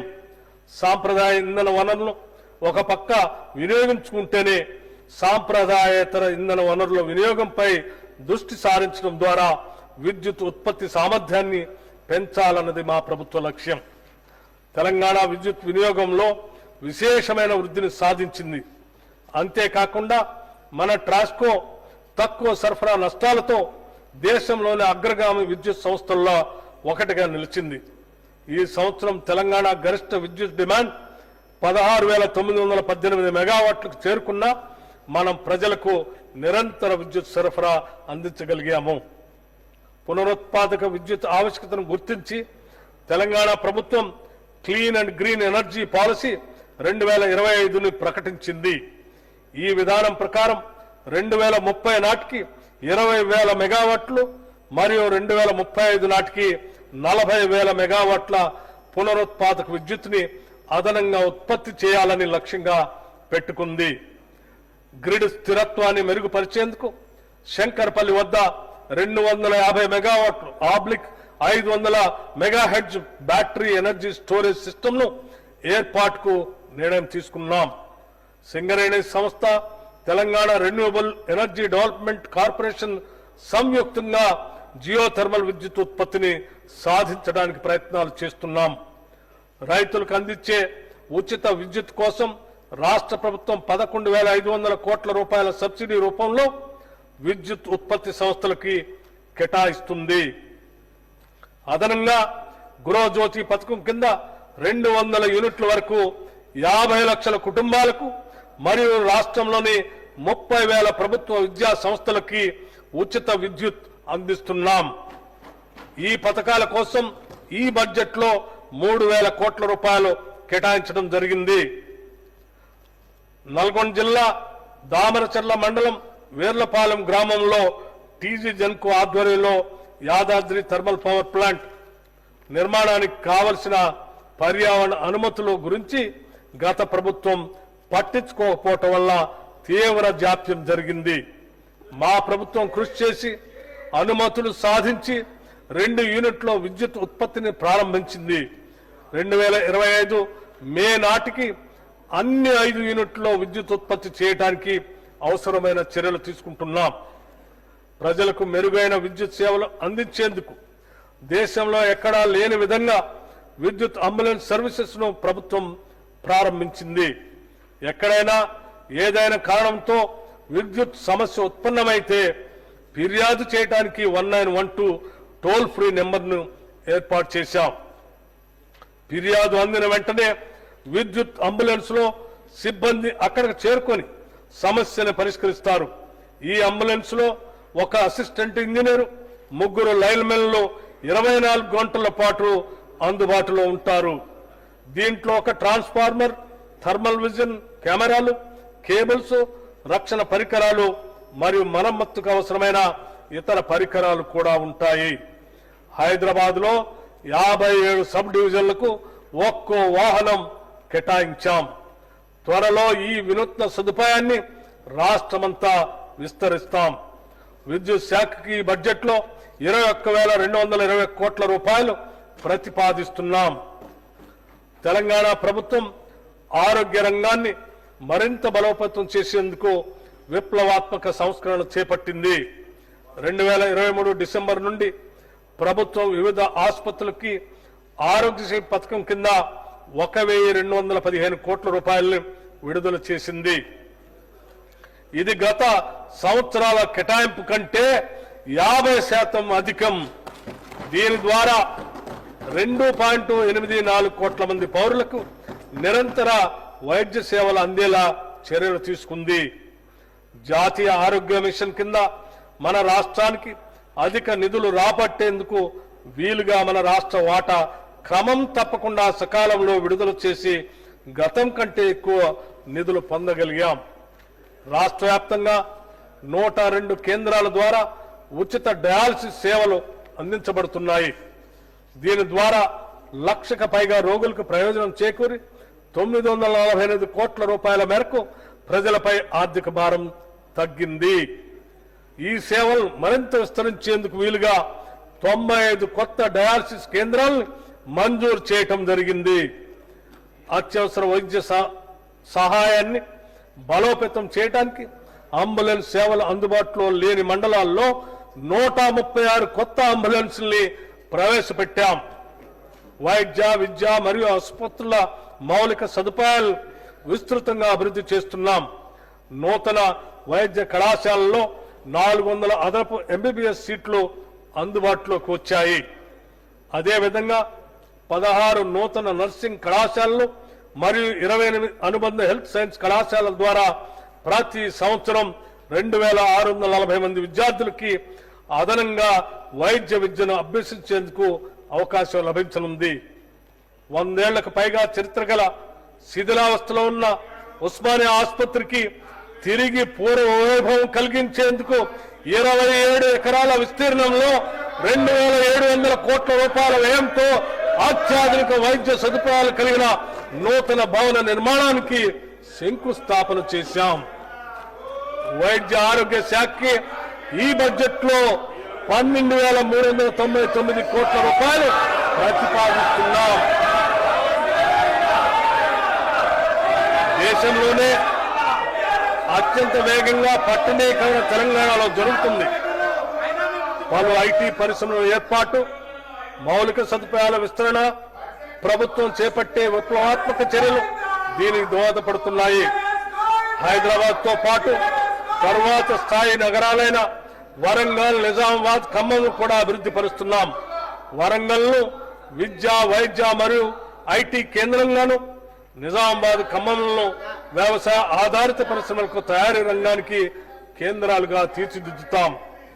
హైదరాబాద్ నగరం శరవేగంతో అభివృద్ధి చెందుతున్నందున తదనుగుణంగా ప్రధాన మౌలిక సదుపాయాలతో పాటు నగరంలో పెరుగుతున్న ట్రాఫిక్ నియంత్రణకు హై సిటీ ప్రణాళిక అమలు చేస్తున్నాం. HCT ప్రణాళిక అమలు చేస్తున్నాం. ఈ ప్రాజెక్టులో భాగంగా 31 ఫ్లైఓవర్లు, 17 అండర్ పాస్లు, 10 రోడ్ల విస్తరణ పనులు 7,032 కోట్ల రూపాయల అంచనా వ్యయంతో ప్రారంభించాం. 150 కోట్ల రూపాయలతో సుందరీకరణ పనులు కూడా చేపట్టాం. జలమండలి ద్వారా 2024లో పలు విప్లవాత్మక ప్రాజెక్టులు చేపట్టడం జరిగింది.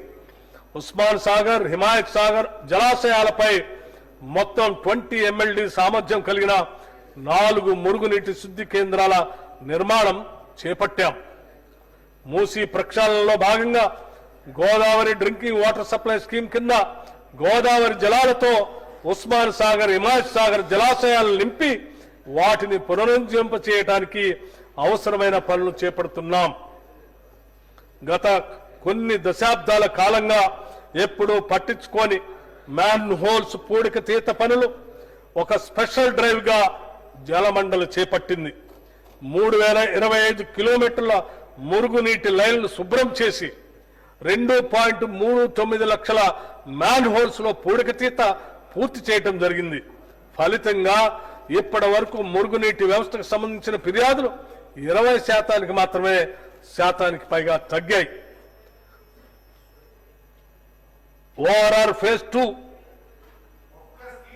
నీటి సరఫరా ప్రాజెక్ట్ చివరి దశకు చేరుకుంది.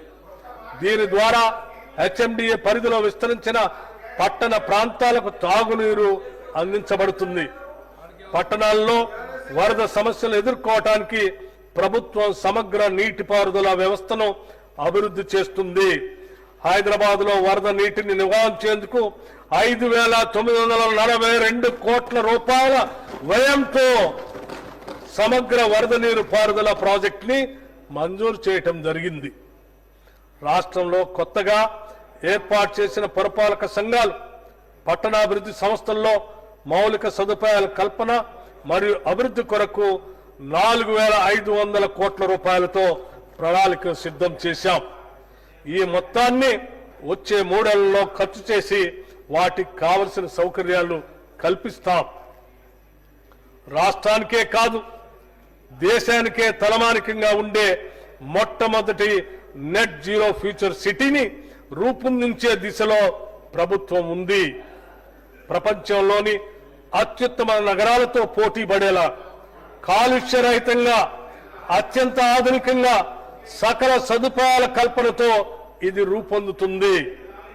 శ్రీశైలం మరియు నాగార్జున సాగర్ రహదారుల మధ్య 56 గ్రామాల్లో 765 చదరపు కిలోమీటర్ల విస్తీర్ణంలో ఈ ఫ్యూచర్ సిటీని ఏర్పాటు చేస్తున్నాం. ఈ మెగా అర్బన్ ప్రాజెక్టును పర్యవేక్షించడానికి ఫ్యూచర్ సిటీ డెవలప్మెంట్ అథారిటీ ఏర్పాటు చేశాం. ఈ సిటీలో multi modal connectivity, electric public transport, green buildings లాంటి ఆధునిక సౌకర్యాలు ఉంటాయి. Artificial intelligence city, pharma hub, sports city, clean energy, innovation zone లాంటివి ఫ్యూచర్ సిటీలో భాగంగా ఉంటాయి. Smart, proactive, efficient and effective delivery speed రాష్ట్ర ప్రభుత్వం ప్రతిష్టాత్మకంగా చేపట్టిన 19 ప్రాజెక్టుల్ని నిర్ణీత వ్యవధిలో పూర్తి చేయడానికి స్పీడ్ అంటే smart, proactive, efficient and effective delivery పేరుతో వేగవంతమైన సరికొత్త కార్యాచరణకు శ్రీకారం చుట్టింది. నిరంతర ప్రత్యక్ష పర్యవేక్షణ ద్వారా ఈ ప్రాజెక్టులు పూర్తి చేసి ప్రజలకు అందుబాటులోకి తెస్తాం. వీటిలో Musi riverfront development, metro rail విస్తరణ, రీజనల్ రింగ్ రోడ్డు నిర్మాణం, ఢిల్లీలో తెలంగాణ భవన్ నిర్మాణం, నూతన ఉస్మానియా ఆసుపత్రి భవన్ నిర్మాణం మరియు మాదక ద్రవ్యాల నిరోధక వ్యూహాల అమలు మొదలగు ప్రాజెక్టులు ఉన్నాయి. మున్సిపల్ పరిపాలన మరియు పట్టణాభివృద్ధి శాఖకి ఈ బడ్జెట్లో 17,677 కోట్ల రూపాయలు ప్రతిపాదిస్తున్నాం. పోరాడి తెలంగాణ సాధించుకున్నప్పటికీ కృష్ణా మరియు గోదావరి నీటి కేటాయింపుల్లో మన రాష్ట్రానికి రావాల్సిన న్యాయమైన వాటా గురించి గత ప్రభుత్వ హయాంలో ఎటువంటి కార్యాచరణ చేపట్టలేదు. అంతేకాకుండా కృష్ణా జలాల్లోని 711 టీఎంసీలలో 511 టీఎంసీల నీటిని ఆంధ్రప్రదేశ్ను వాడుకోమని గత పాలకులు అధికారికంగా చెప్పారు. ఈ చర్యతో తెలంగాణ రైతాంగానికి తీవ్ర అన్యాయం జరిగింది. మేము మన రాష్ట్రానికి రావాల్సిన నీటి వాటా సాధించుకోవటానికి బ్రజేష్ కుమార్ ట్రిబ్యునల్ ముందు సహేతుకమైన మరియు గణాంకాలతో కూడిన బలమైన వాదనలు వినిపించాం. మన దిగువ రాష్ట్రమైన ఆంధ్రప్రదేశ్ తక్కువ కేటాయింపుతో ఎక్కువ నీటిని వినియోగిస్తున్న విషయాన్ని ట్రిబ్యునల్ ముందు ఉంచి ఇరు రాష్ట్రాల నీటి వినియోగాన్ని ఖచ్చితంగా గుర్తించడానికి మరియు నియంత్రించడానికి టెలిమెట్రీ వ్యవస్థని ఏర్పాటు చేయాలని సూచించాం. మన నీరు దారి మళ్లకుండా అవసరమైతే ఈ టెలిమెట్రీ వ్యవస్థ ఏర్పాటుకు అయ్యే ఖర్చు కూడా భరించేందుకు సంసిద్ధత వ్యక్తపరిచాం. రాష్ట్రంలోని పెండింగ్ ప్రాజెక్టులన్నింటినీ పూర్తి చేసేందుకు ప్రణాళికలు రూపొందించుకొని ప్రాధాన్యత క్రమంలో ఏబీ కేటగిరీలుగా విభజించాం. తక్కువ ఖర్చుతో ఎక్కువ ఆయకట్టును సేద్యంలోకి తీసుకురావాలన్నది ప్రభుత్వ ఉద్దేశ్యం. నల్గొండ, యాదాద్రి భువనగిరి జిల్లాల్లోని కరువు ప్రభావిత ప్రాంతాలకు నీటిని అందించడానికి వీలుగా ఉదయ సముద్రం బ్రాహ్మణ వెలమల లిఫ్ట్ ఇరిగేషన్ ప్రాజెక్ట్ ని ప్రారంభించాం. ఉదయ సముద్రం బ్యాలెన్సింగ్ రిజర్వాయర్ నుండి 6.70 టీఎంసీల నీటిని బ్రాహ్మణ వెలమల బ్యాలెన్సింగ్ రిజర్వాయర్ కు లిఫ్ట్ చేయబడుతుంది. ఈ ప్రాజెక్టు ద్వారా 94 గ్రామాల్లో 1,00,000 ఎకరాలకి సాగునీటిని మరియు ఫ్లోరైడ్ సమస్య ఉన్న 107 గ్రామాలకి తాగునీటిని అందించడం అవుతుంది. శ్రీ ఎస్ జయపాలరెడ్డి పాలమూరు రంగారెడ్డి ఎత్తిపోతల పథకంలో భాగంగా కేపీ లక్ష్మీదేవిపల్లి రిజర్వాయర్ నిర్మాణాన్ని కూడా ప్రభుత్వం చేపడుతుంది. మూసీ ప్రాజెక్టు పరిధిలోని బులాది కాలువ పునరుద్ధరణ పనులకు 266,65 రూపాయలతో పాలనాపరమైన అనుమతి ఇవ్వటం జరిగింది. యాదాద్రి జిల్లాలో మూసీ ప్రాజెక్టు కింద బులాదిగాని కాలువతో పాటు పిల్లాయిపల్లి, ధర్మారెడ్డిపల్లి కాలువల పునరుద్ధరణకు ఈ నిధులు ఖర్చు చేయాలని నిర్ణయించాం. నీటిపారుదల శాఖకి ఈ బడ్జెట్ లో 23,373 కోట్ల రూపాయలు ప్రతిపాదిస్తున్నాం. తెలంగాణ ప్రభుత్వం హైబ్రిడ్ యాన్యుటీ మోడల్ ద్వారా రహదారుల అభివృద్ధికి నిర్ణయం తీసుకుంది. ఈ మోడల్లో 40% ప్రభుత్వ నిధులతో 60% ప్రైవేట్ డెవలపర్ల పెట్టుబడితో రహదారులు అభివృద్ధి చేస్తాం. హ్యామ్ మోడల్లో 2028 వరకు 17,000 కిలోమీటర్ల గ్రామీణ రహదారుల్ని సుమారు 28,000 కోట్ల రూపాయల అంచనా వ్యయంతో అభివృద్ధి చేయాలని లక్ష్యంగా పెట్టుకున్నాం. రాష్ట్ర ప్రభుత్వం కొత్తగా 769.35 కిలోమీటర్ల పొడవు కలిగిన రహదారుల నిర్మాణానికి 3,725 కోట్ల 22 లక్షల రూపాయల మేరకు పరిపాలన అనుమతులు కూడా మంజూరు చేసింది. వీటిలో 55 కిలోమీటర్ల పొడవు కలిగిన రహదారులు, 9 వంతెనల నిర్మాణం ఇప్పటికే పూర్తయింది.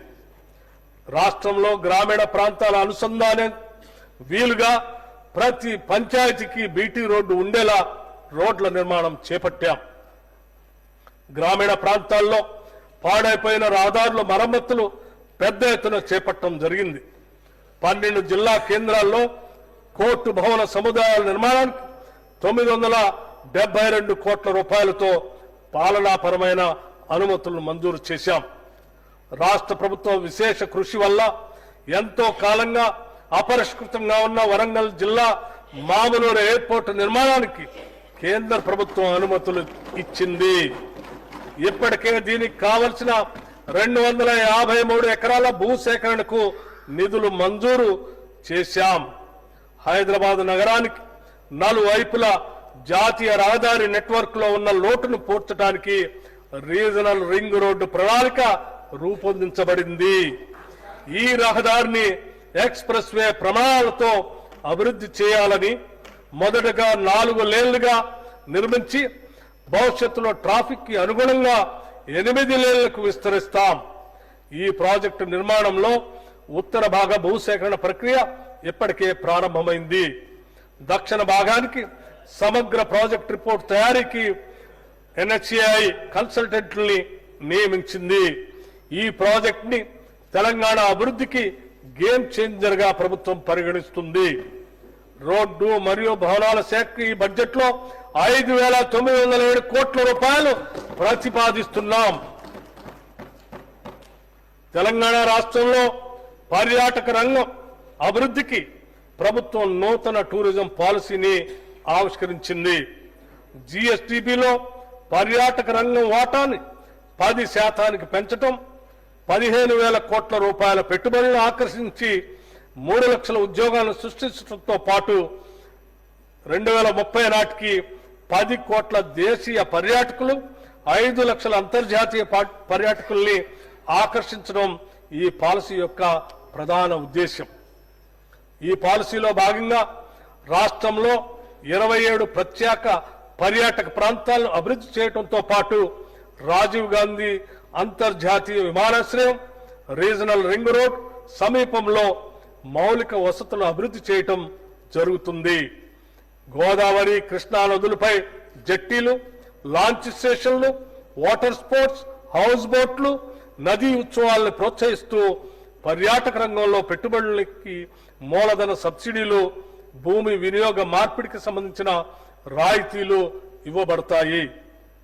నల్లమలలో పర్యాటక ప్రాంత అభివృద్ధికి రాష్ట్ర ప్రభుత్వం 242 కోట్ల రూపాయలతో పనులు చేపట్టింది. పర్యాటక శాఖకి ఈ బడ్జెట్ లో 775 కోట్ల రూపాయలు ప్రతిపాదిస్తున్నాము. తెలంగాణ ఉద్యమ స్ఫూర్తిని రగిలించిన గీతం జయ జయ హే తెలంగాణ జననీ జయ కేతనం. తెలంగాణ ఉద్యమ స్ఫూర్తిని రగిలించిన గీతం జయ జయ హే తెలంగాణ జననీ జయ కేతనం. మన కవి అందశ్రీ రచించిన ఈ గీతం తెలంగాణ ప్రజల అస్తిత్వానికి, పోరాట దీక్షకి, త్యాగాలకి మరియు విజయాలకి ప్రతీక. దీనిని మన రాష్ట్ర గీతంగా అధికారికంగా ప్రకటించి తెలంగాణ పోరాట యోధుల త్యాగాలను, ఆశయాల్ని గౌరవించుకున్నాం. తెలంగాణ తల్లి రూపుని అధికారికంగా గుర్తించి ఆ తల్లి విగ్రహాన్ని అత్యంత వైభవంగా రాష్ట్ర సచివాలయ ప్రాంగణంలో ప్రతిష్ఠించాం. కుల, వర్గ మరియు ప్రాంతీయ గుర్తింపుల్ని అధిగమిస్తూ ఆత్మగౌరవం, సాధికారిత మరియు సమగ్రతను ప్రదర్శించేలా ఈ విగ్రహాన్ని రూపొందించాం. రాష్ట్ర ప్రభుత్వం అధికారికంగా సినీ, టీవీ, నాటక కళారంగానికి ప్రతిష్టాత్మకంగా ఇచ్చే గద్దర్ ఫిలిం అవార్డుని వచ్చే నెలలోనే ఇవ్వబోతున్నాం. తెలంగాణ ప్రభుత్వం సమగ్ర క్రీడా విధానాన్ని ప్రవేశపెట్టి యంగ్ ఇండియా స్పోర్ట్స్ యూనివర్సిటీని ఏర్పాటు చేయాలని నిర్ణయించింది. అంతర్జాతీయ ప్రమాణాలతో నిర్మించే ఫ్యూచర్ సిటీలో స్పోర్ట్స్ హబ్ని ఏర్పాటు చేయనున్నాం. 12 క్రీడల అకాడమీల్ని స్పోర్ట్స్ యూనివర్సిటీలో భాగంగా ఏర్పాటు చేస్తాం. అంతర్జాతీయ స్థాయి అధునాతన మౌలిక సదుపాయాలతో పాటు ఈ స్పోర్ట్స్ హబ్లో sports science centre, sports medicine సెంటర్లు కూడా అందుబాటులోకి రానున్నాయి. మన రాష్ట్రానికి చెందిన ప్రముఖ క్రికెట్ క్రీడాకారుడు మహమ్మద్ సిరాజ్ T20 వరల్డ్ కప్లో రాణించి తెలంగాణ రాష్ట్రానికి కీర్తి ప్రతిష్టలు తీసుకొచ్చారు. వారిని రాష్ట్ర ప్రభుత్వం సత్కరిస్తూ డిఎస్పీ ఉద్యోగంతో పాటు జూబ్లీహిల్స్ లో 600 చదరపు గజాల ఇంటి స్థలాన్ని కేటాయించింది. ఇక ఇస్తాంబుల్లో జరిగిన మహిళల ప్రపంచ బాక్సింగ్ లో వరల్డ్ ఛాంపియన్షిప్ సాధించిన నిఖిత్ జరీన్ ని మన ప్రభుత్వం డిఎస్పీగా నియమిస్తూ ఉత్తర్వులు జారీ చేసింది. పారా ఒలింపిక్స్ 2024లో సత్తా చాటి పతకం గెలిచిన తొలి తెలంగాణ మహిళా యువ అథ్లెట్ దీప్తి జివాంగిని తెలంగాణ ప్రభుత్వం సత్కరించి ₹1 కోటి నగదుతో పాటు గ్రూప్ 2 ఉద్యోగాన్ని, వరంగల్లో 500 గజాల ఇంటి స్థలాన్ని కూడా ఇచ్చింది. క్రీడలను మరింత ప్రోత్సహించడానికి ప్రభుత్వం సీఎం కప్ టోర్నమెంట్ ని ఇటీవలే నిర్వహించింది. 36 విభాగాలతో వివిధ ఈవెంట్లు నిర్వహించాం. దాదాపు 3 లక్షల మంది క్రీడాకారులు పాల్గొన్న ఈ కార్యక్రమం అత్యంత విజయవంతమైంది. క్రీడా శాఖకు ఈ బడ్జెట్లో ₹465 కోట్ల ప్రతిపాదిస్తున్నాం. పర్యావరణ కాలుష్య నివారణలో పచ్చదనం పాత్ర అతి ముఖ్యమైనది. రాష్ట్రంలో 20 కోట్ల మొక్కలు నాటాలని అతి భారీ లక్ష్యంతో వజ్రోత్సవం, వన మహోత్సవం కార్యక్రమాన్ని మా ప్రభుత్వం చేపట్టింది.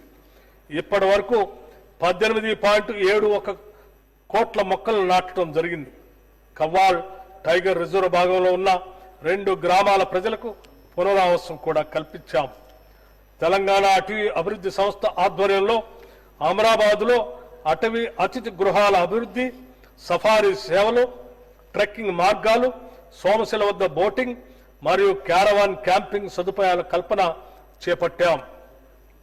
భవిష్యత్తులో రాష్ట్ర వ్యాప్తంగా 18 ప్రాంతాలను ఎకో టూరిజం కేంద్రాలుగా పర్యావరణ హితం వన్యప్రాణుల సంరక్షణ నిబంధనల మేరకు అభివృద్ధి చేస్తాం. తెలంగాణ అటవీ విస్తరణం ప్రస్తుతం 24.05% నుంచి 33% వరకు పెంచేలా జాతీయ అటవీ విధాన లక్ష్యాలకు అనుగుణంగా ప్రభుత్వం చర్యలు తీసుకుంటుంది. పట్టణీకరణ, పారిశ్రామికీకరణ ద్వారా ఏర్పడే కాలుష్య ప్రభావాన్ని తగ్గించేందుకు ప్రకృతి పరిరక్షణలో సమతుల్య అభివృద్ధి అనివార్యమని ప్రభుత్వం గ్రహించి ఆ దిశగా చర్యలు చేపట్టింది. అడవులు మరియు పర్యావరణ శాఖకు ఈ బడ్జెట్లో ₹1023 కోట్ల ప్రతిపాదిస్తున్నాము. మా ప్రభుత్వం తెలంగాణ ప్రజల మనోభావాలను గౌరవిస్తూ యాదాద్రిని తిరిగి యాదగిరి గుట్టగా ప్రకటించింది. యాదగిరి గుట్ట దేవాలయ విమాన గోపురానికి మొత్తం 65 కిలోల బంగారంతో తాపడం పనులు పూర్తి చేసి సంప్రోక్షణ మహోత్సవ నిర్వహించాం. తిరుమల తిరుపతి దేవస్థానం బోర్డు తరహాలో యాదగిరిగుట్ట టెంపుల్ బోర్డుని ఏర్పాటు చేస్తున్నాం. మహబూబ్నగర్ జిల్లా అమ్మాపురంలోని కురుమూర్తి దేవాలయం అభివృద్ధిపై రాష్ట్ర ప్రభుత్వం ప్రత్యేక దృష్టి సారించింది. 110 కోట్ల రూపాయలతో ఘాట్ రోడ్డు నిర్మాణం, ఇతర అభివృద్ధి పనులు ఇప్పటికే మొదలయ్యాయి. రాష్ట్రంలోని ప్రసిద్ధ పుణ్యక్షేత్రమైన బాసర శ్రీ జ్ఞాన సరస్వతి అమ్మవారి ఆలయం ఆధ్వర్యంలో గోదావరి నది హారతి కార్యక్రమాన్ని ప్రారంభించాం. దక్షిణ కాశీగా గుర్తింపు పొందిన వేములవాడ అభివృద్ధికి ఇప్పటికే ₹100 కోట్ల మంజూరు చేశాం.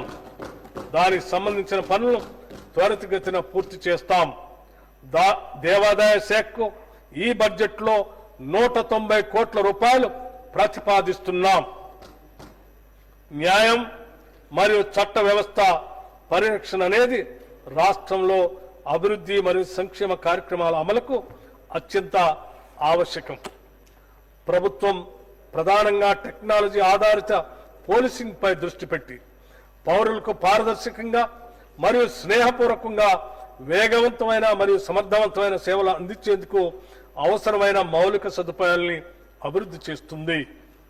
నిరంతరాయంగా బాధ్యతాయుతమైన విధులు నిర్వహించే పోలీసు ఉద్యోగులు తమ పిల్లల చదువుల విషయంలో నిశ్చింతగా ఉండటానికి గాను సైనిక స్కూళ్ల మాదిరిగా రంగారెడ్డి జిల్లా మంచిరేవుల గ్రామంలో యంగ్ ఇండియా పోలీస్ రెసిడెన్షియల్ పాఠశాలను అంతర్జాతీయ ప్రమాణాలతో కూడిన మౌలిక సదుపాయాలతో, క్రీడా ప్రాంగణాలతో, వసతి సౌకర్యాలతో ఏర్పాటు చేస్తూ ఉత్తర్వులు జారీ చేశాం. ఈ పాఠశాలలో పోలీసు పిల్లలతో పాటు పోలీస్ అమరవీరులు, అగ్నిమాపక, ఎక్సైజ్, స్పెషల్ ప్రొటెక్షన్, జైళ్ల విభాగాల్లో పనిచేసే వారి పిల్లలకు కూడా ప్రవేశం కల్పిస్తాం. క్షేత్రస్థాయిలో అత్యంత కీలకమైన హోంగార్డులు రోజువారీ వేతనాన్ని 921 రూపాయల నుండి 1000 రూపాయలకి పెంచాం. సహజ మరణం లేదా విధి నిర్వహణలో ప్రమాదవశాత్తు మృతి చెందిన హోంగార్డుల కుటుంబాలకు 5 లక్షల రూపాయల ఎక్స్గ్రేషియా అందజేస్తున్నాం. దీని ద్వారా వారి కుటుంబాలకు ఆర్థిక భరోసా కలుగుతుంది. డ్రగ్స్ రహిత తెలంగాణ సాధించే కార్యాచరణలో భాగంగా రాష్ట్ర ఐటీ డిపార్ట్మెంట్ మరియు తెలంగాణ యాంటీ నార్కోటిక్స్ బ్యూరోల భాగస్వామ్యంతో మిత్రా యాప్ను రూపొందించడం జరిగింది. మాదక ద్రవ్యాలు వినియోగించే విద్యార్థులలో కనిపించే ప్రవర్తన లక్ష్యాలను ప్రాథమిక దశలోనే గుర్తించేందుకు తల్లిదండ్రులు మరియు ఉపాధ్యాయులకు ఈ యాప్ సహాయపడుతుంది. ఇది కృత్రిమ మేధ ఆధారంగా పనిచేస్తుంది. ప్రస్తుతం హైదరాబాద్ పరిసరాల్లో ఉన్న 1000 పాఠశాలలకు దీని ద్వారా సేవలు అందుతున్నాయి. త్వరలోనే దీన్ని రాష్ట్ర వ్యాప్తంగా విస్తరింపజేస్తాం. మాదక ద్రవ్యాల నియంత్రణ విషయంలో మా ప్రభుత్వం అత్యంత కఠినంగా వ్యవహరిస్తుంది. మాదక ద్రవ్యాలకు సంబంధించిన నేరాల్లో ఉన్నవారు ఏ స్థాయిలో ఉన్నా ఉపేక్షించక వారిపై ఉక్కుపాదం మోపుతాం. గత సంవత్సర కాలంలో 148 కోట్ల రూపాయల విలువైన మత్తు మందులు జప్తు చేసి మాదక ద్రవ్యాల సరఫరాదారులపై కఠిన చర్యలు తీసుకున్నాం. హోంశాఖ ఈ బడ్జెట్లో 10,188 కోట్ల రూపాయలు ప్రతిపాదించడమైనది. గౌరవ అధ్యక్ష, గత దశాబ్దంగా రాష్ట్రం ఎదుర్కొంటున్న అనేక సవాళ్లను అధిగమించి తెలంగాణ రాష్ట్రం అభివృద్ధి బాటలో కొనసాగుతుంది. మన రాష్ట్రానికి ఉన్నతమైన లక్ష్యాలను నిర్దేశించుకుంటూ సుసంపన్నత, సమగ్రత మరియు స్థిరమైన అభివృద్ధితో కూడిన తెలంగాణను నిర్మిస్తాం. ప్రతి పౌరునికి విద్య, ఆరోగ్యం, ఉపాధి మరియు సామాజిక భద్రతను కల్పించే స్థాయికి ఈ రాష్ట్రాన్ని తీసుకువెళ్లటమే మా లక్ష్యం. ఈ బడ్జెట్లో ప్రస్తావించిన ప్రణాళికలు కేవలం ఆర్థిక కేటాయింపులు మాత్రమే కాదు. ఇవి సమాన అభివృద్ధికి, ఆర్థిక స్థిరత్వానికి మరియు సామాజిక న్యాయానికి మార్గదర్శకులు. మా ప్రభుత్వం సామాజిక న్యాయం, అభివృద్ధి, సంక్షేమ సమ్మిళిత విధానాలతో ప్రగతి వైపు అడుగులు వేసేందుకు నిర్విరామంగా కృషి చేస్తున్నది. ఈ విధానాల విజయం మీ అందరి సహకారంపై ఆధారపడి ఉంటుంది. దృఢ సంకల్పం, మొక్కవోని నిబద్ధత మరియు ప్రతి ఒక్కరి భాగస్వామ్యంతో మాత్రమే ఇది సాధ్యమవుతుంది. ప్రజల హృదయాలను ప్రతిబింబించేలా మా ప్రభుత్వ విధానాలు రూపొందించబడ్డాయి. రైతులు, వ్యాపారవేత్తలు, విద్యార్థులు, మహిళలు, వృద్ధులు, దినసరి కూలీల నుండి ఐటీ నిపుణుల వరకు ప్రతి ఒక్కరిని మా అభివృద్ధి పథకాలు బలోపేతం చేస్తాయి. ప్రజాప్రతినిధులుగా తెలంగాణ భవిష్యత్తును తీర్చిదిద్దే అవకాశం మరియు బాధ్యత మనందరిపైన ఉంది. సమిష్టి కృషితో తెలంగాణను దేశంలోనే అగ్రగామిగా తీర్చిదిద్దేందుకు, దేశానికే తలమానికంగా తెలంగాణ నమూనాను ఉంచేందుకు మా ప్రభుత్వం కట్టుబడి ఉంది. తెలంగాణ ఉజ్వల భవిష్యత్ మనందరి ఉమ్మడి బాధ్యతగా గుర్తెరగాలని సవినయంగా మనవి చేస్తూ ఈ బృహత్తర యజ్ఞంలో అందరి సహకారం కావాలని కోరుకుంటున్నాను. విభేదాలను అధిగమించి నిర్మాణాత్మక చర్చల్లో పాల్గొని ప్రజోపయోగమైన ఫలితాలు సాధించేందుకు కలిసికట్టుగా పనిచేయటం మనందరి విధి. రాజకీయాలకు అతీతంగా ఈ సభలోని సభ్యులందరూ బడ్జెట్లో సూచించిన ప్రగతిశీల చర్యలకు సంపూర్ణ మద్దతునివ్వాలని విజ్ఞప్తి చేస్తున్నా. లోతుగా చర్చించి విశ్లేషించి ప్రజా ప్రయోజనాలను దృష్టిలో ఉంచుకొని మనం నిర్ణయాలు తీసుకోవాలి. నేటి మన విధానాలే రేపటి తెలంగాణ నిర్మాణానికి ఉపకరిస్తాయి. లౌకిక విలువలను స్ఫూర్తిగా నమ్మిన కాంగ్రెస్ ప్రభుత్వం కుల మత భేదం లేకుండా అన్ని సామాజిక వర్గాల అభ్యున్నతికి వనరులు పంపకం జరగాలని, తద్వారా సమాజంలో అసమానతలు లేని వ్యవస్థ స్థాపన లక్ష్యంగా ఈ బడ్జెట్ ని రూపొందించాం. 2025-26 బడ్జెట్ అంచనాలు 2025-26 ఆర్థిక సంవత్సరానికి మొత్తం వ్యయం 3,04,965 కోట్లు.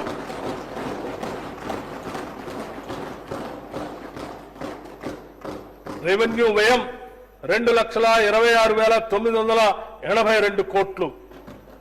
మూలధన వ్యయం 36,504 కోట్లుగా ప్రతిపాదిస్తున్నాను. 2025-26 సంవత్సరపు బడ్జెట్ ప్రతిపాదనలను పరిశీలన, చర్చ మరియు ఆమోదం కోసం ఈ సభకు సమర్పిస్తున్నాను. తెలంగాణను ప్రగతి బాటలో నడిపేందుకు మీ అందరి మద్దతును హృదయపూర్వకంగా ఆశిస్తున్నాను. జై హింద్, జై తెలంగాణ. The annual financial